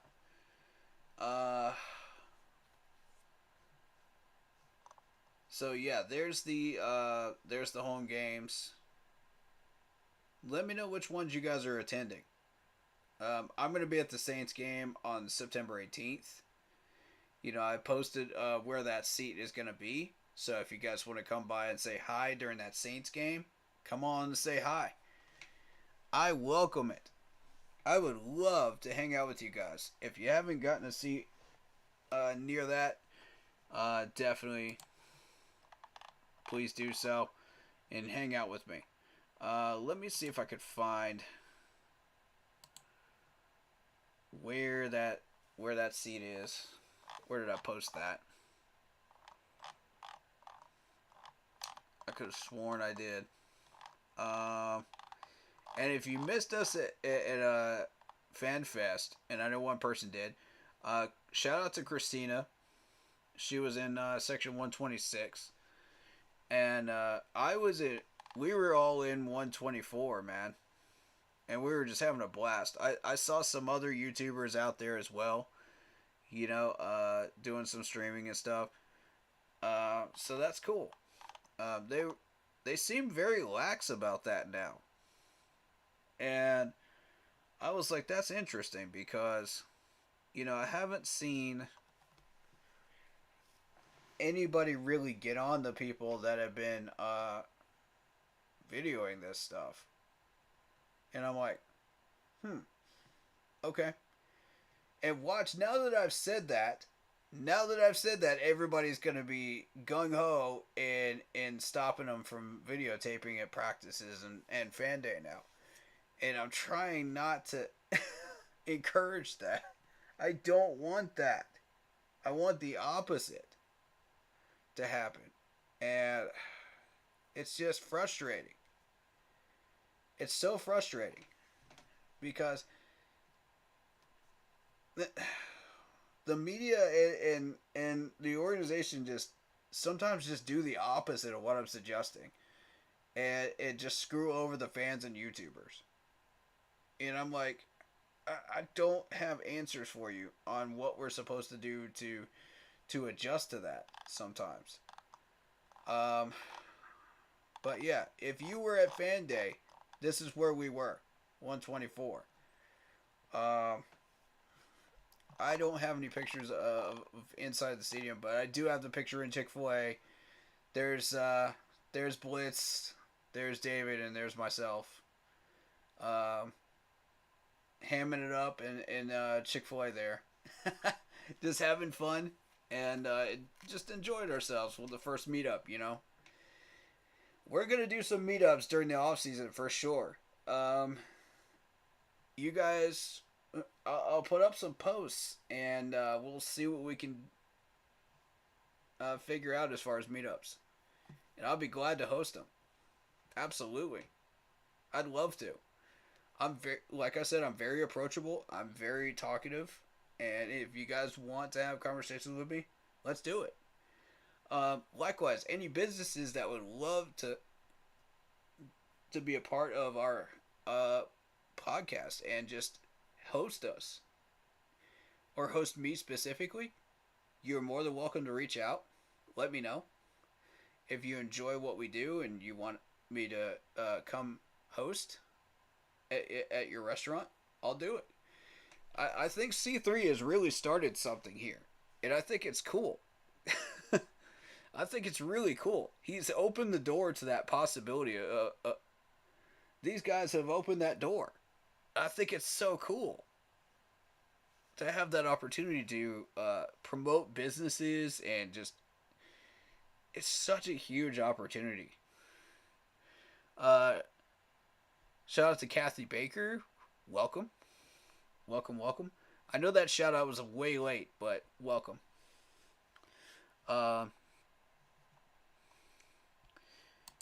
And here's the inception picture of when we as an organization were officially inaugurated and created in 1995. We played the Jaguars in the Tradition Begins matchup, and we hosted them, and it was so cool.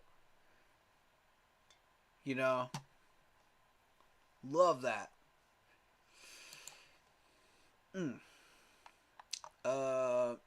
Shout out to Ernesto, who is showing some love from El Paso, Texas.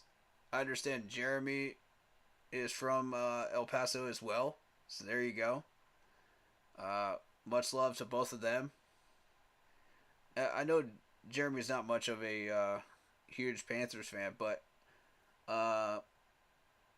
Ernesto showing that love from the hottest pits of Texas, man. That's awesome. Just gotta show some love, man, to those people that are around the country, man. You know what? Why don't we do this? I know that this is a famous thing that that people do on their streams. So I'm gonna do this. If you are from a certain city or town, go ahead and let us know where you're from. Just go ahead and throw it in chat.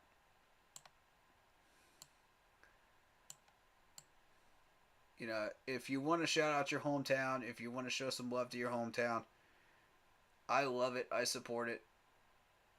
I'm from South Carolina.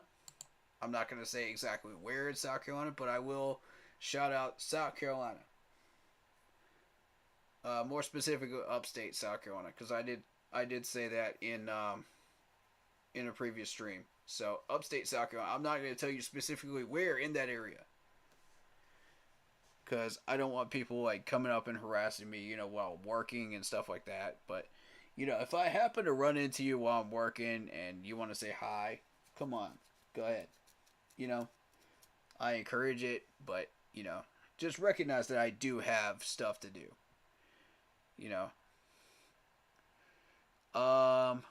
Mystery Popsicle. I'm from Alaska. Keep pounding. What's up, man? Welcome on in. Much love to Alaska, man. I know we had some fans in Japan. We had some fans in Australia. We had some people, in different countries, man. Much love to y'all, man. And I'm so happy to have y'all in the family. And in the crew.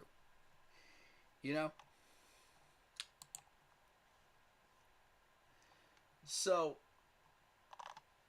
I'm noticing that everybody is paying attention to my man Carl's posts here with the defense for training camp and the offense for training camp. And, I do want to show some love to those people, that have posted comments. I'm not going to read them out. Some of them are kind of toxic, but, it is what it is, But I will say, shout out to the people that have reacted to this. We got 3.6 thousand reactions to this, 444 shares. Much love to you guys. 304 comments, man. Wow. Crazy. And where's the other one? The other one had, I didn't even see how many. There it is. 1.9 thousand. 395 comments. 275 shares, man. Much love to each one of you. Each and every one of you that has done so. Showing my man Carl some love, man. He's our moderator on Facebook. So, show that man some love for the work he's doing, man. That's a big job. It is. I want to bring up the free agent list here real quick. I am planning on trying to attend training camp tomorrow morning. Or this morning, I should say. Which I'm going to not take too much of your time here because of that. And make sure I get enough sleep to handle that. But that'll be fine. So here's the free agents. Still available as of August 2nd. I want to cover this. And then I want to cover the training camp observations by Darren Gant and Augusta Stone for FanFest. So here we go. Dalvin Cook, Ben Jones, Dalton Rinser, Yannick just got signed by the Bears. You got John Johnson III, Taylor Lewan, Melvin Ingram, which I'm surprised no one's picked up Melvin Ingram yet. Yeah, he is 34, but I'm surprised nobody's picked him up for the last 2 years of his career. 2 or 3 years. You got Clowney, which I'm surprised we haven't picked up the phone for Clowney yet, considering Yannick's gone. This is our last chance, man. We gotta... Yannick's gone. We have no other option for a big-name defensive end other than Clowney. at this point now. I was favoring Yannick, and Yannick gets signed for $10 million. Okay, fair enough. Yannick's looking for 10 mil. That's a little much, you know. How about Clowney? How much is he looking for now? Or were we looking for that first domino to fall before we went and picked up the phone for Clowney? Conversation starter right there, right? Is that what we were doing? Were we playing that game with the salaries? Oh, we'll see. We'll see. Ezekiel Elliott, Casey Hayward, Kyle Van Noy. Which I didn't even know Kyle Van Noy was out there. I had no idea. Justin Houston. I mean, what do y'all feel about Justin Houston? Is that a big enough name that we could maybe pick up the phone for him? Apologize about the yawn. It's been a long day. I've been very busy. But I'm trucking on for you, the viewers here. But yeah, tell me about Justin Houston, though. That's a name that hasn't been brought up yet. Well, keep in mind, we're looking for mainly 3-4 guys that are hybrid. But, you know, they can be 4-3 guys as well if they play both. You know, they have to have the measurables that we're looking for to put them in Ajaro's defense. Matt Iniditis. That one doesn't surprise me. Matt Iniditis just didn't really stand out to anybody last year. Here's my question. With proper coaching, what would happen with Matt Iniditis? Oh. Okay. Rashawn Evans. Teddy Bridgewater's still out there. I mean, that doesn't surprise me. Teddy Bridgewater didn't really prove anything in Carolina, but under proper coaching, maybe. Under proper coaching in a good line, who knows? There might be a ceiling there, higher than what he was showing in Matt Rule's era. Could be worth it. Could be worth it, ladies and gentlemen. If we are not happy with Matt Corral, Teddy's there. Just saying. Jarvis Landry. We're not looking for a wide receiver right now. But Jarvis Landry. Okay, you got Troy Hill. Not re-signing him because they don't have the money. Which gives us yet another opportunity to build our defense with yet another Rams Super Bowler. Kareem Hunt's out there for people that still need a running back. Kareem Hunt, you know, I would rank him as a second string running back at this point because of his injuries, but he can still bring the heat when he's healthy. So I think that's a very good option for a team. Jerron Harmon. I mean, I haven't really paid much attention to him. He's a free safety, but, you know, he's out there. Carlos Dunlap. I feel like Carlos Dunlap would ask for a bag of money. That's why I haven't been addressing him. I saw his name on the list, and I just completely bypassed it because I figured, you know, this late in his career, this man's asking for a bag. Come on. He's trying to make enough to fund that 401k and finish it off, you know, so that he doesn't have to worry about the rest of his life, you know, after he's retired. That's what I'm feeling from Carlos Dunlap, man. I feel like maybe $5-6 million from him isn't out of the question. He's still got some talent.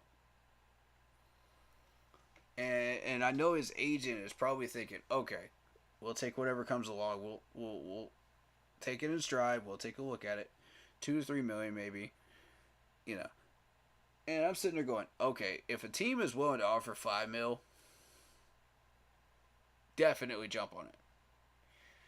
Because that's your 401k there, Carlos. And I see it. I see it happening too. Somebody's going to get desperate enough to go for him because all the really, really solid corners are gone. And they want somebody that can last a year or two as kind of that bridge guy at number 3. Hello? Us. That's what I say, man. If you're willing to pay 5 mil or a little under, jump on it. Oh, man. So then the discussion now becomes, okay, Troy Hill versus Carlos Dunlap. Who's going to ask for more money? And I believe it's going to be Carlos Dunlap because he's been in the league longer. He's shown that he has that potential to be a really, really strong baller still at his age. And people know his name. You know? People don't so much know who Troy Hill is. Except for because of the Super Bowl. Okay? That's the only reason people know his name.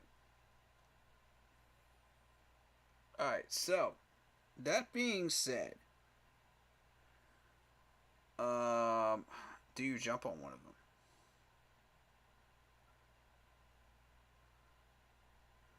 them? Lock Poppy says, I would like to attend the Vikings game. Dallas game, I'm not so sure about that one. Yeah. Vikings game could be a trap game.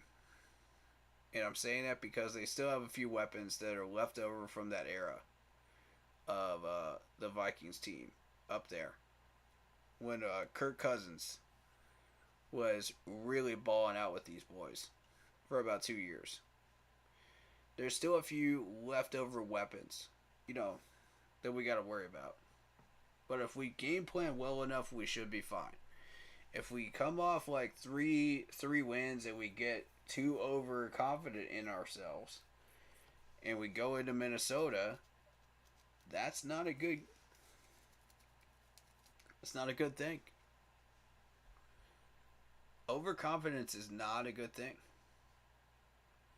Zoom chat's open, people.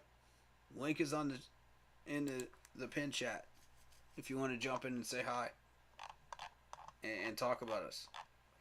Any topics. I am open and available to it. And I like Carl's comment here about Bryce Young. He put it low so Hurst could catch it while going down to avoid a big hit. Stop right there. I want to read that again. He put the ball low towards the ground. Not so low that it would just hit the ground, but just low so that Hurts could catch it while going down at exactly the right ball placement to avoid a big hit. Now, why is that important, folks? Injuries. Preventing injuries. I've talked about that majorly on this stream. And I'll continue to talk about it because it's important. It's the most important thing you can discuss on a Panther podcast right now. Is preventing injuries. It's always going to be the most important thing. Because if these players are not healthy, how are they going to be even topics of discussion?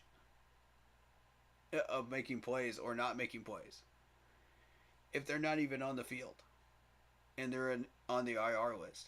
They're just briefly mentioned and then, okay, on to the next player. Okay. So tell me.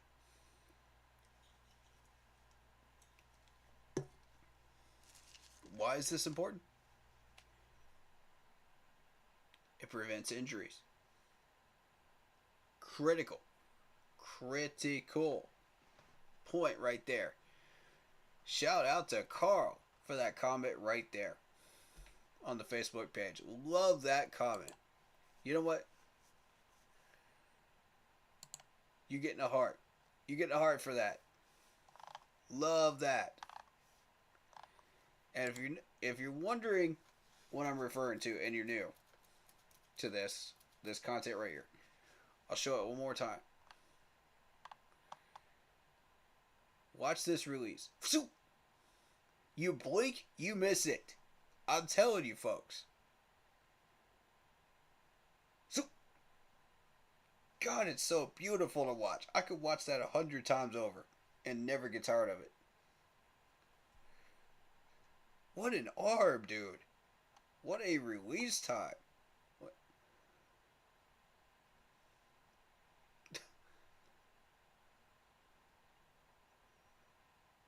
Those shorts, though. Those shorts. Hey, nurse. Those shorts. Look. I can't. Bro, I can't.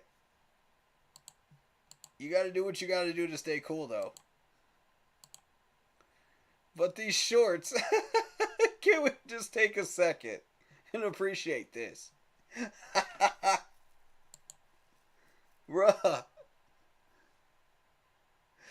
Oh. Oh, wow. Who wears short shorts? This man wears short shorts. And he's like, I don't care. It protects me from the heat. I feel you, Hayden. I feel you. Laser, what a pass from Chase there. Footwork, non-existent. He's getting crushed in the NFL. Wrong. You're a Chicago fan. You're a Chicago fan and you're saying that, and you're looking at Justin Fields every day? Come on, man.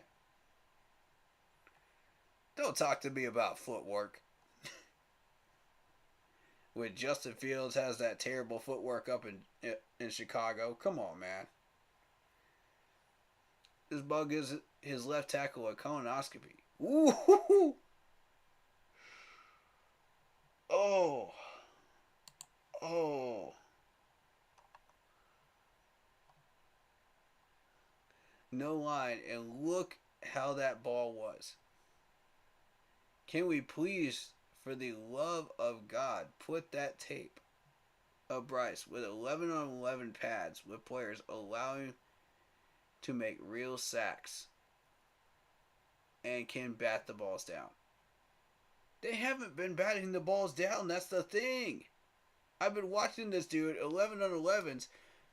This is the fourth time I've seen him now. Name one. I haven't seen that ball batted down more than once. In that entire time I've been watching him. That's cap. That's cap right there.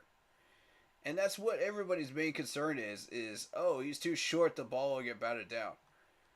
Wrong. How is the ball going to get batted down when he's got a release time that quick? The defensive line can't even react that quickly.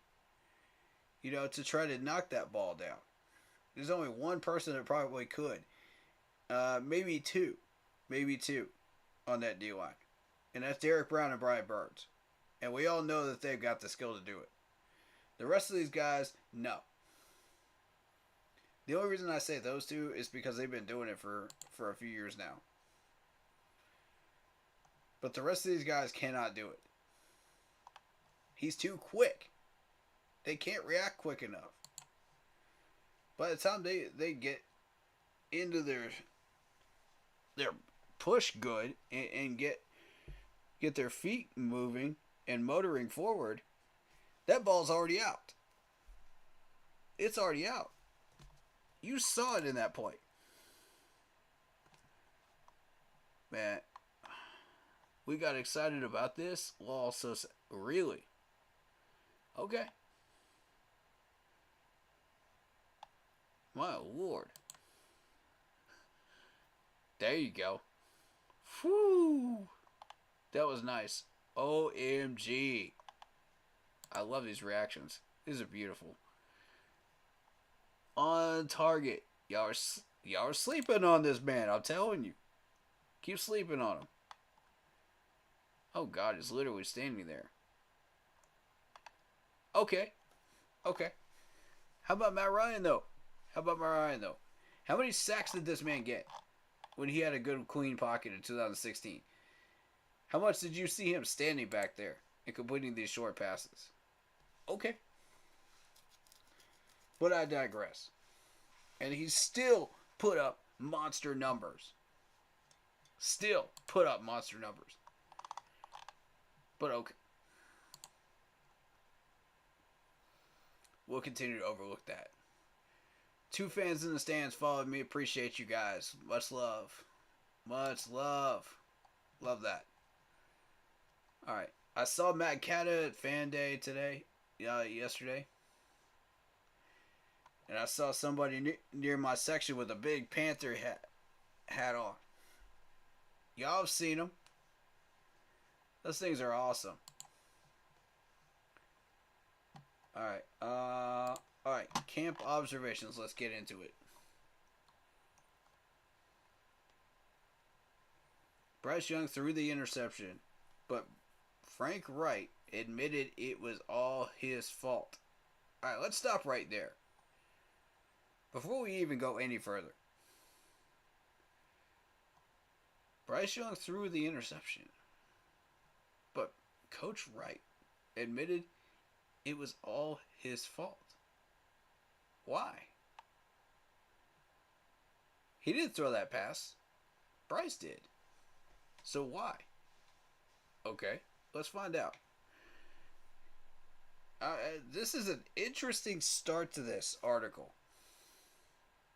I was not expecting this.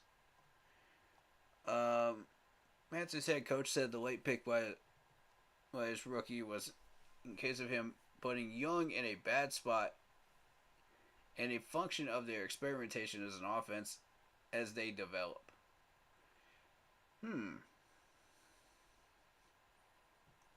Within 15 seconds left in a 2-minute drill segment, Young threw up one for wide receiver LaVisca in the corner, and it was tipped by Herb Miller and caught by Camus. His 3rd pick of camp. I want y'all to notice this. 3rd pick of camp. Keep ignoring this man if you want to. Keep sleeping on this man if you want to. He's starting to wake me up, man. He's starting to get me involved now. He came into this chat and corrected me. I mean, that's bold. That's bold. And I respect him for it. And now he's coming out there and gets his 3rd pick? Come on, Camus. Come on, big dog. We see you. I mean, it was kind of lucky, right place at the right time. But good coverage, though. I respect it. That's a legit 3rd pick right there. You never know what can happen in a game, too. Alright, the last play, something I did to put him in a bad spot. It was good for me. I told him it was my fault. I told him to do something I shouldn't have told him to do. He did a great job the whole practice. Alright? So y'all get off his back. Great job. He did a great job all practice.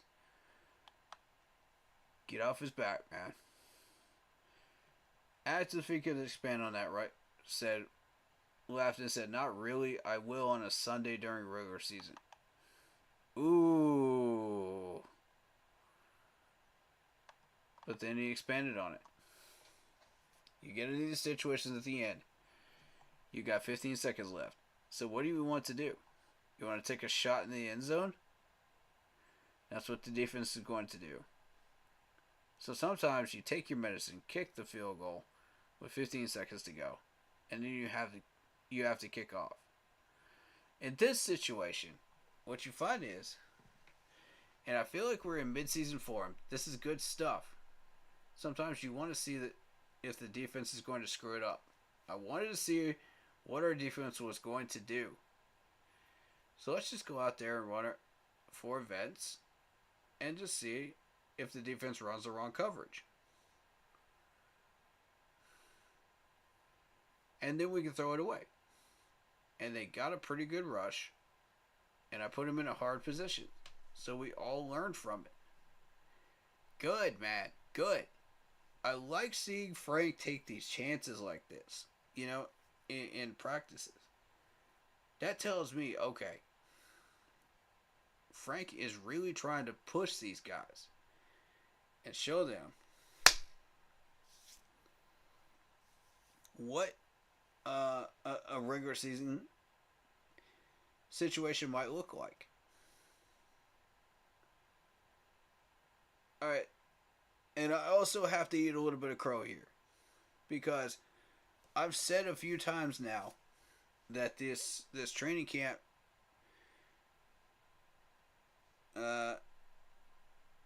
plays and stuff like that would not be situations that would happen in regular season form. You know, in regular season games and stuff like that. You know, it's the same stuff that everybody else is practicing in training camps. Based on that right there, I was wrong. I stand corrected. I recant that statement, and I was wrong. Y'all heard it. Y'all heard it. I can be wrong from time to time, folks. I'm human. And I have no problem eating that crow and calling myself out on it. And I have no problem with other people calling me out on it. Please do. It helps me grow and it helps me learn.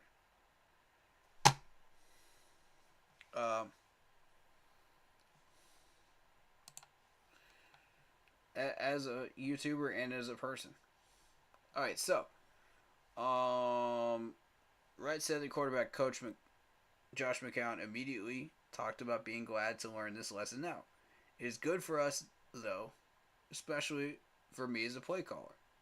Wright said. Okay, so Frank Wright is calling these plays, guys. Until Bryce Young shows that he can call some of these plays himself, you know, as well. And Josh McCown can throw out some of these plays as well. Then you're going to see Coach Wright call these plays. He's an offensive-minded guy. Okay? Let's move on. Aside from the fireworks and the lasers.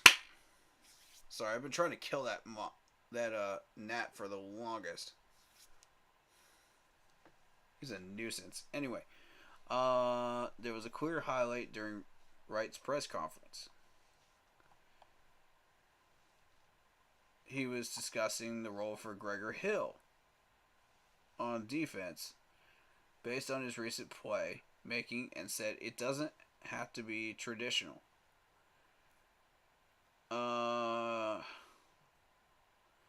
Jeremy Chin was talking moments later, and he was asked if Wright struck him as the kind of guy who would use tradition casually in a sentence. I don't even know what that means. Oh, God. Whatever. That's just some stupid humor for you. Attendance was impressive for a weeknight fan fest. Yeah, because a lot of people had, like, work and all that, you know, during the week. Some people couldn't attend. You know, the final count was 39,522 tickets distributed, and plenty of fans were in the midfield sections of the upper deck. Yeah. Like I said earlier, that's a surprise. I've never seen that many people up in the upper deck during a fan fest. And I've been to like 3 or 4 of these now. In a row. Never seen it. What a great crowd out there Wednesday night, Wright said. I don't know how many were out there, but it felt like a lot. The players fed off that. Yeah. Yeah, they did. Love it. Chin said he'll take the simple route if people outside the building ask him to characterize his role on defense. Simply, iterating his listed roster title, safety. But in actuality, Chin's not a fan of reducing his position at all. He said he's utilized creatively in new defense coordinator Evero's scheme. He could deem himself a nickel or dime corner spot. But even that may diminish how versatile he can be. I feel like that just kind of puts me in a box a little bit, Chen said. I mean, there's so many areas that are moving around me, around the field. So that's just saying I'll just be a nickel, you know? It doesn't really do it justice. Okay, fair enough. Fair enough. That's how you see... If that's how you see yourself in this defense, Jeremy, I respect it. I respect it. I'm not going to put you in that box no more, man. I'll respect it. Alright, so he believes he can move around. I'll jump on board with that. Alright,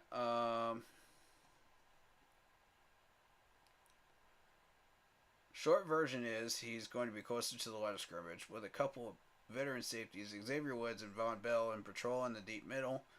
That should put him in a position to make more plays. Yeah, I agree. I actually agree with that. You know, considering how we're lining people up, it will open him up to more opportunities, which he deserves all of those. All of them. And he will take full advantage of them, too. Like, he's shown that already. So, Ajaro seems to understand how best to use these guys and how to put them in positions where they will flourish, right, and playing them to their strengths rather than just, oh, well, we'll just keep them in certain boxes, you know, that they were drafted in. I respect it. And again, like, I still am a firm believer as a traditionalist. Maybe I'm too traditional about this. I believe in putting these guys in the spots that they were originally drafted, you know, as rookies. You know, when they're first coming into the league, that's where I believe that they should be. Okay, so, that being said, you know, once you're in the league for X amount of years, you say, okay, well, yeah, if you're a flex guy, yeah, you can move out of that flex spot. That box that you were drafted in. And move around. If you have those flexibilities coming out of college, which these guys are starting to show that they do have those, okay, flex them around. Go ahead, flex them around. Let's see what they can do. That's what you're drafting them to do. But mainly put them in the spot where you drafted them at that position. You know, I'd say somewhere around the neighborhood of 75-25. You know, but if they show habits of being able to do both successfully and put up big numbers, okay, 60-40. You know, with reps, moving them around. I'm down with that. You know, percentage-wise of those snaps. So, like I said, maybe I'm too traditional about that, but that's just my thought process. Maybe other people have different opinions on that, and I welcome them. I welcome anyone that feels differently about that. I would like to listen to what you have to say about that. You know, I'm here to listen. If anybody's got other opinions, please do drop them. Cornerback CJ was back in uniform on Wednesday night, helping alleviate some of the concerns about his depth at his position. He had missed a couple of practices with a groin injury. Okay, all right. So he missed Monday and Tuesday, huh? He missed Monday and Tuesday, so I didn't miss anything when it came to CJ. All right, cool. Cool. And I'm glad he's feeling better. Much love to you, CJ. Glad you're feeling better. Now let's see what you can do today. Alright?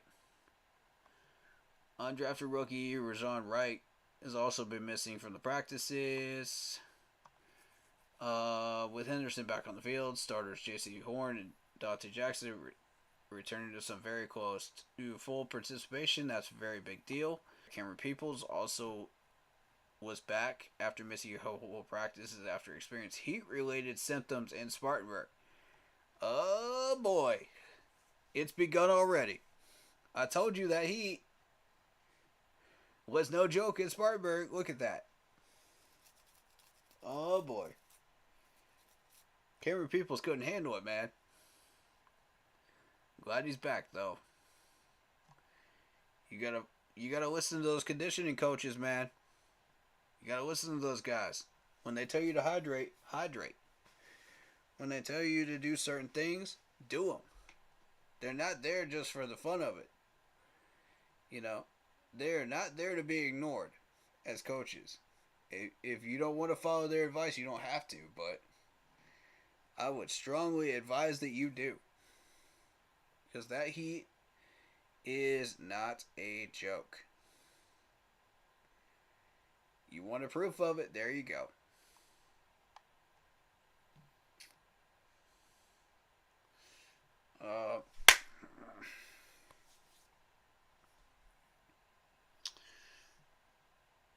We've got Marquise Haynes on the sidelines with a back injury. We've got the running back showing power and speed in padded practices. Chuba Hubbard showed up and had some nice runs in Boa. He's put on some muscle this offseason and wants to be number 2 behind Miles Sanders. I'd say he's earned it. I'd say give it to him now. Give it to him now. Hubbard was the dealer rusher. Spencer Brown stepping up. You just heard about him.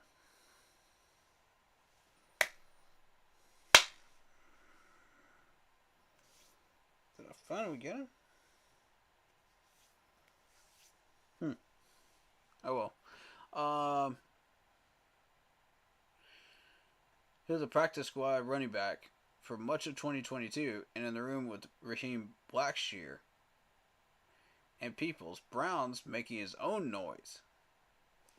I mean, I love the competition at running back right now. Love it. It's heating up, guys. It's starting to heat up. And when you're talking about Spartanburg, the heat is on. The heat is on.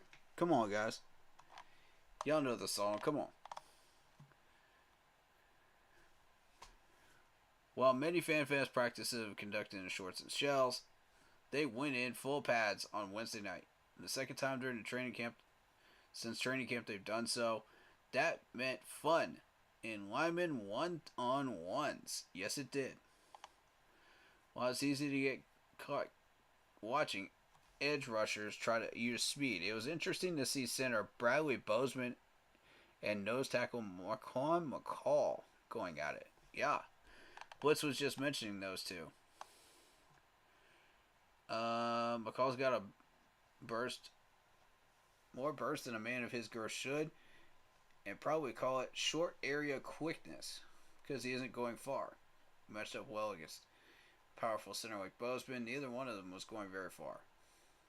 That was 670 pounds of stalemate, which isn't a bad thing for either side. That's a very good thing. Love that. Alright, we've already seen how Bozeman can change a game like he did last year. McCall could end up playing back out of a 3-4 front. Okay. Cool.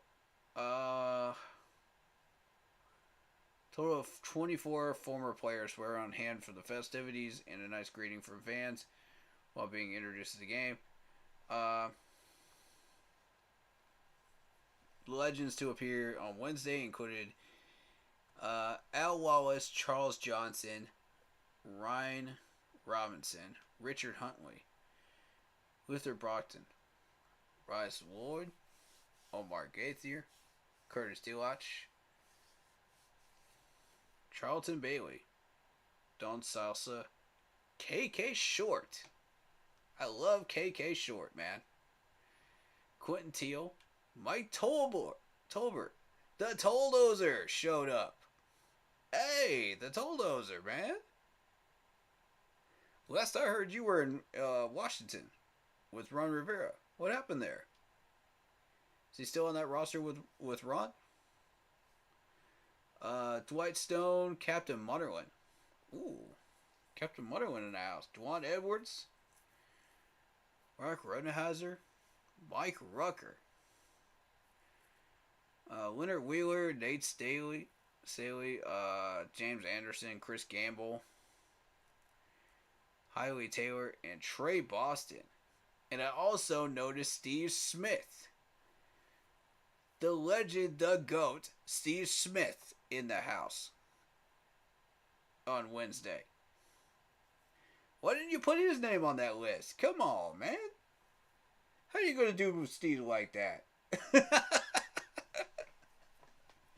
How are you not going to put his name on that list when you say the legends appearing on Wednesday?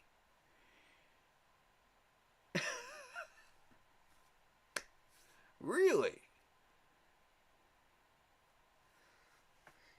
You gonna do my man Steve Smith the GOAT like that, bro?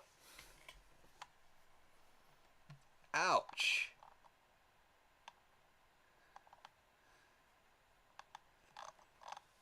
Ouch. Alright.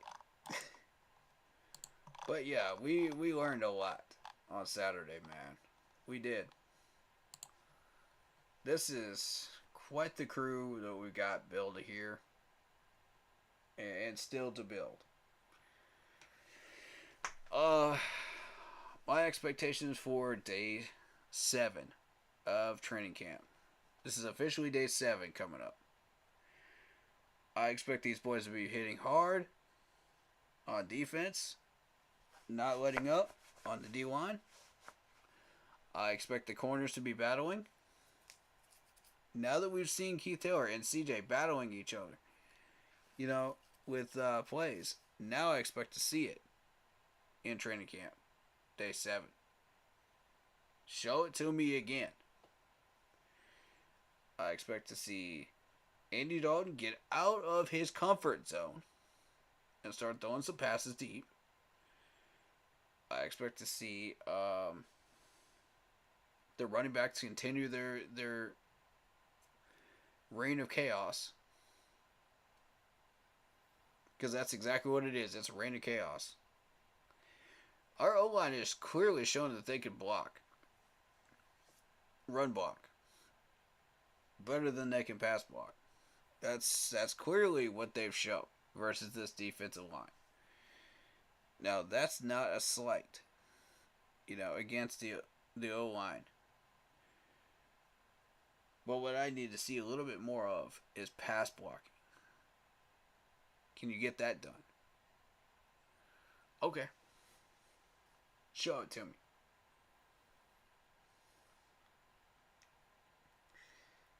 I expect to see Camus stepping it up again. What you gonna do this time? CJ's officially back. What are you gonna do now?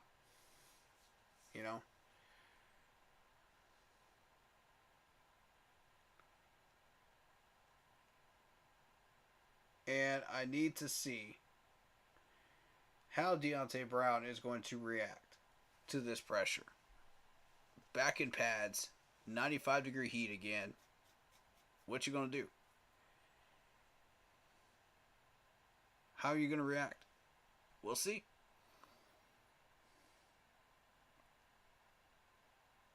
And overall, I expect to see the energy go through the roof. Again. Because that's what's been happening the last 5, 6, 7 days of camp. Come on. Come on. Bring that energy. Show me you want this. Show these coaches you want this. Don't let these people throw you under, man. Come out and win. I need to see you earn these spots, ladies and gentlemen. Don't just sit on them. Earn them. I need to see that fire in your gut when I come out there on Friday and Saturday. I heard these practices might be rainy.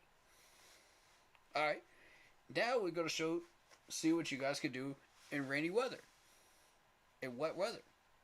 If that's the thing. I'm here for it. I'm here for it. I'll bring a doggone towel. I'll sit on that towel and I'll watch y'all in the rain. I don't care. I want to see what y'all got. Come out. Show up. Because you're going to have rainy games. I was out there for that Colts overtime game in 2015. Yeah, that was a downpour. And during those situations, I want to see who can handle the ball. Who's going to fumble it? Who's going to have ball protection? How are you going to move your feet? How are you going to move your hands in those situations? You know? Offensive and defensive line. Who's going to slip and not hold their own? You know? Chemistry is a major thing in those situations. If you're not on the same page, crazy things can happen in bad weather. I've seen all kinds of things. So I need to see these guys push that limit. Because if you're pushing the limit in sunshine and 95-degree heat, you can push the limit in bad weather. The only thing stopping those practices is the lightning. If that should happen. Thankfully, it hasn't yet. Knock on wood. Hopefully it doesn't. You know. Alright. That being said. Thank you guys for paying attention for checking out this podcast. Check me out. Far left side. Middle of the grass. You know where to find me. I usually don't move. It's usually the same area. Alright guys. See you guys around 10:15. And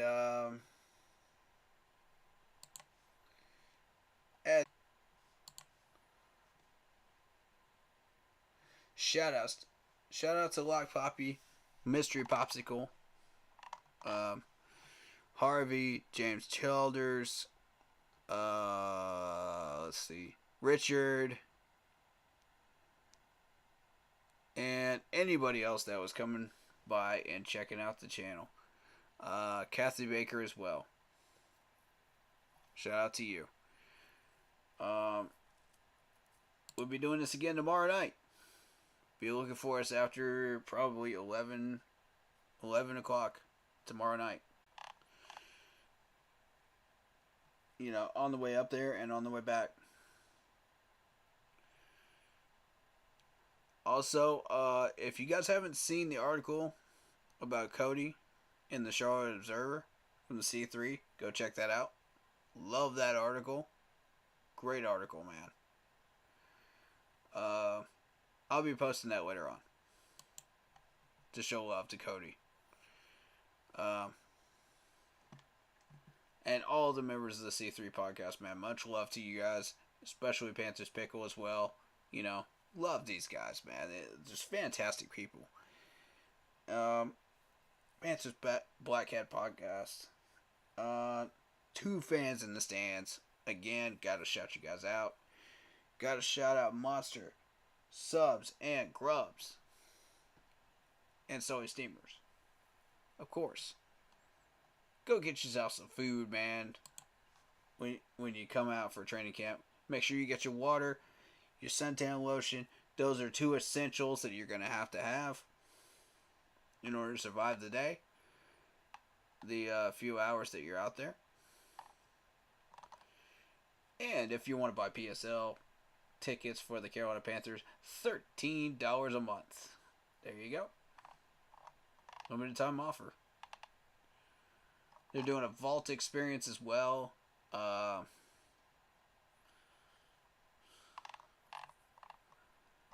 the funniest thing, I forgot to mention this.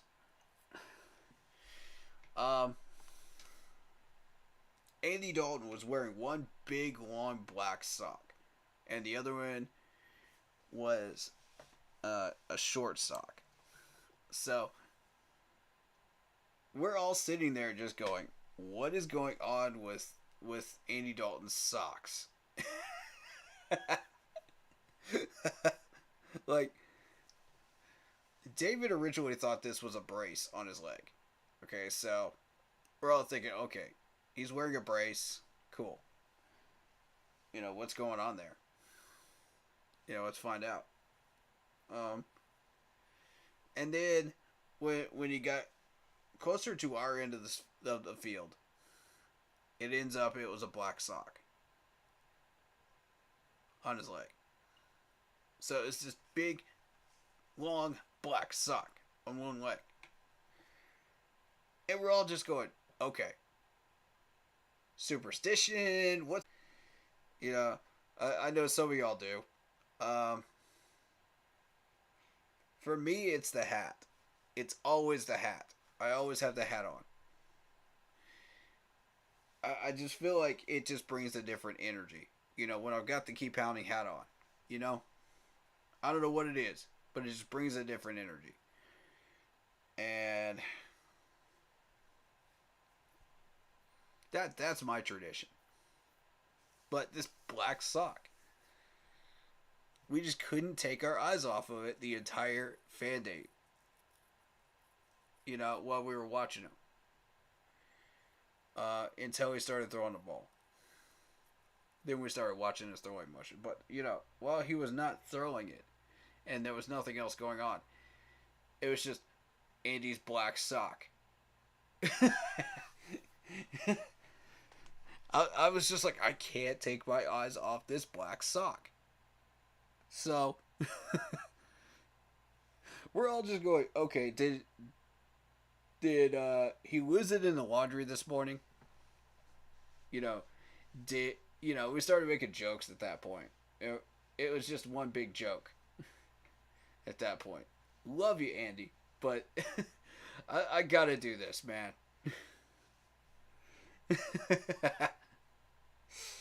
I was like, okay, did Sir Purse steal your other sock before you came out here? What happened? Like, I need an answer. I need an answer. I need a legit answer on this one.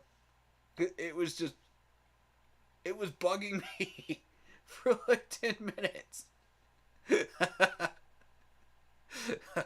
Anyway. Much love, man. Much love. If you're a Panthers fan and you haven't subbed to us yet, what are you doing?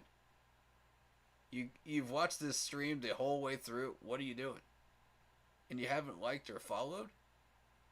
Come on, guys. I mean, that's up to you, but I'm surprised you've gotten this far and you haven't liked and followed yet. Just do it. You know, show some love. It's free. And hit that bell so you don't miss any new content that I come out with.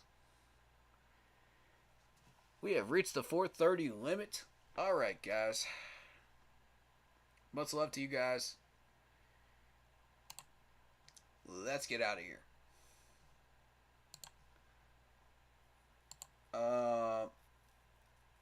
As I said before, stay happy, healthy, and well.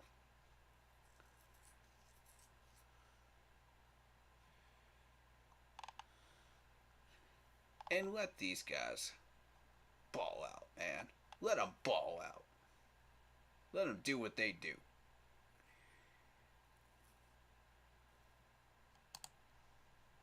This is it. Jake. Like the man said, this is it. What are you going to do? What are you going to do? You have found the cut line. You are on the bubble. What are you going to do? Choice is yours. We are down to the wire. What are you going to do?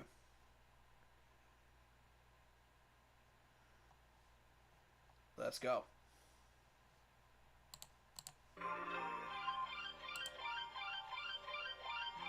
Love you guys. Stay happy, healthy, and well. Remember, pay a compliment to somebody out there, man. Show some love. Some random stranger, show some love, man.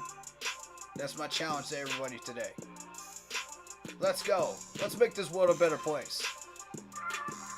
And let's always strive to keep pounding. Row, row.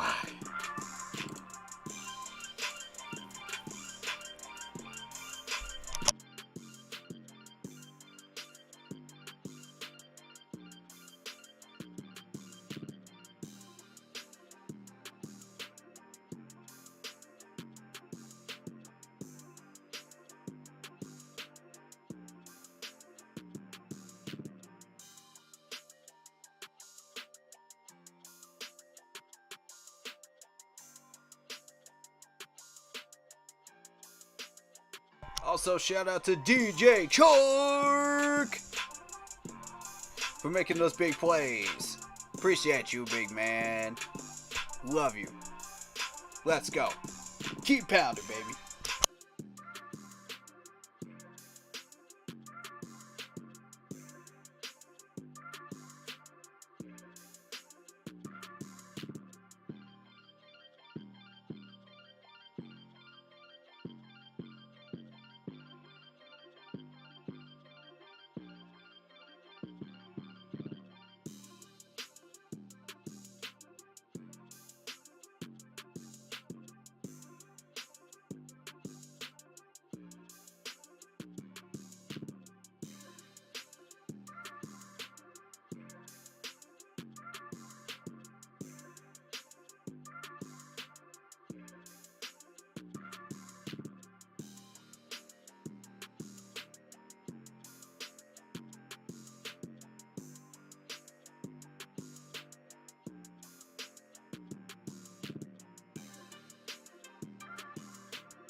This has been the Keep Pounding Podcast. Subscribe for more.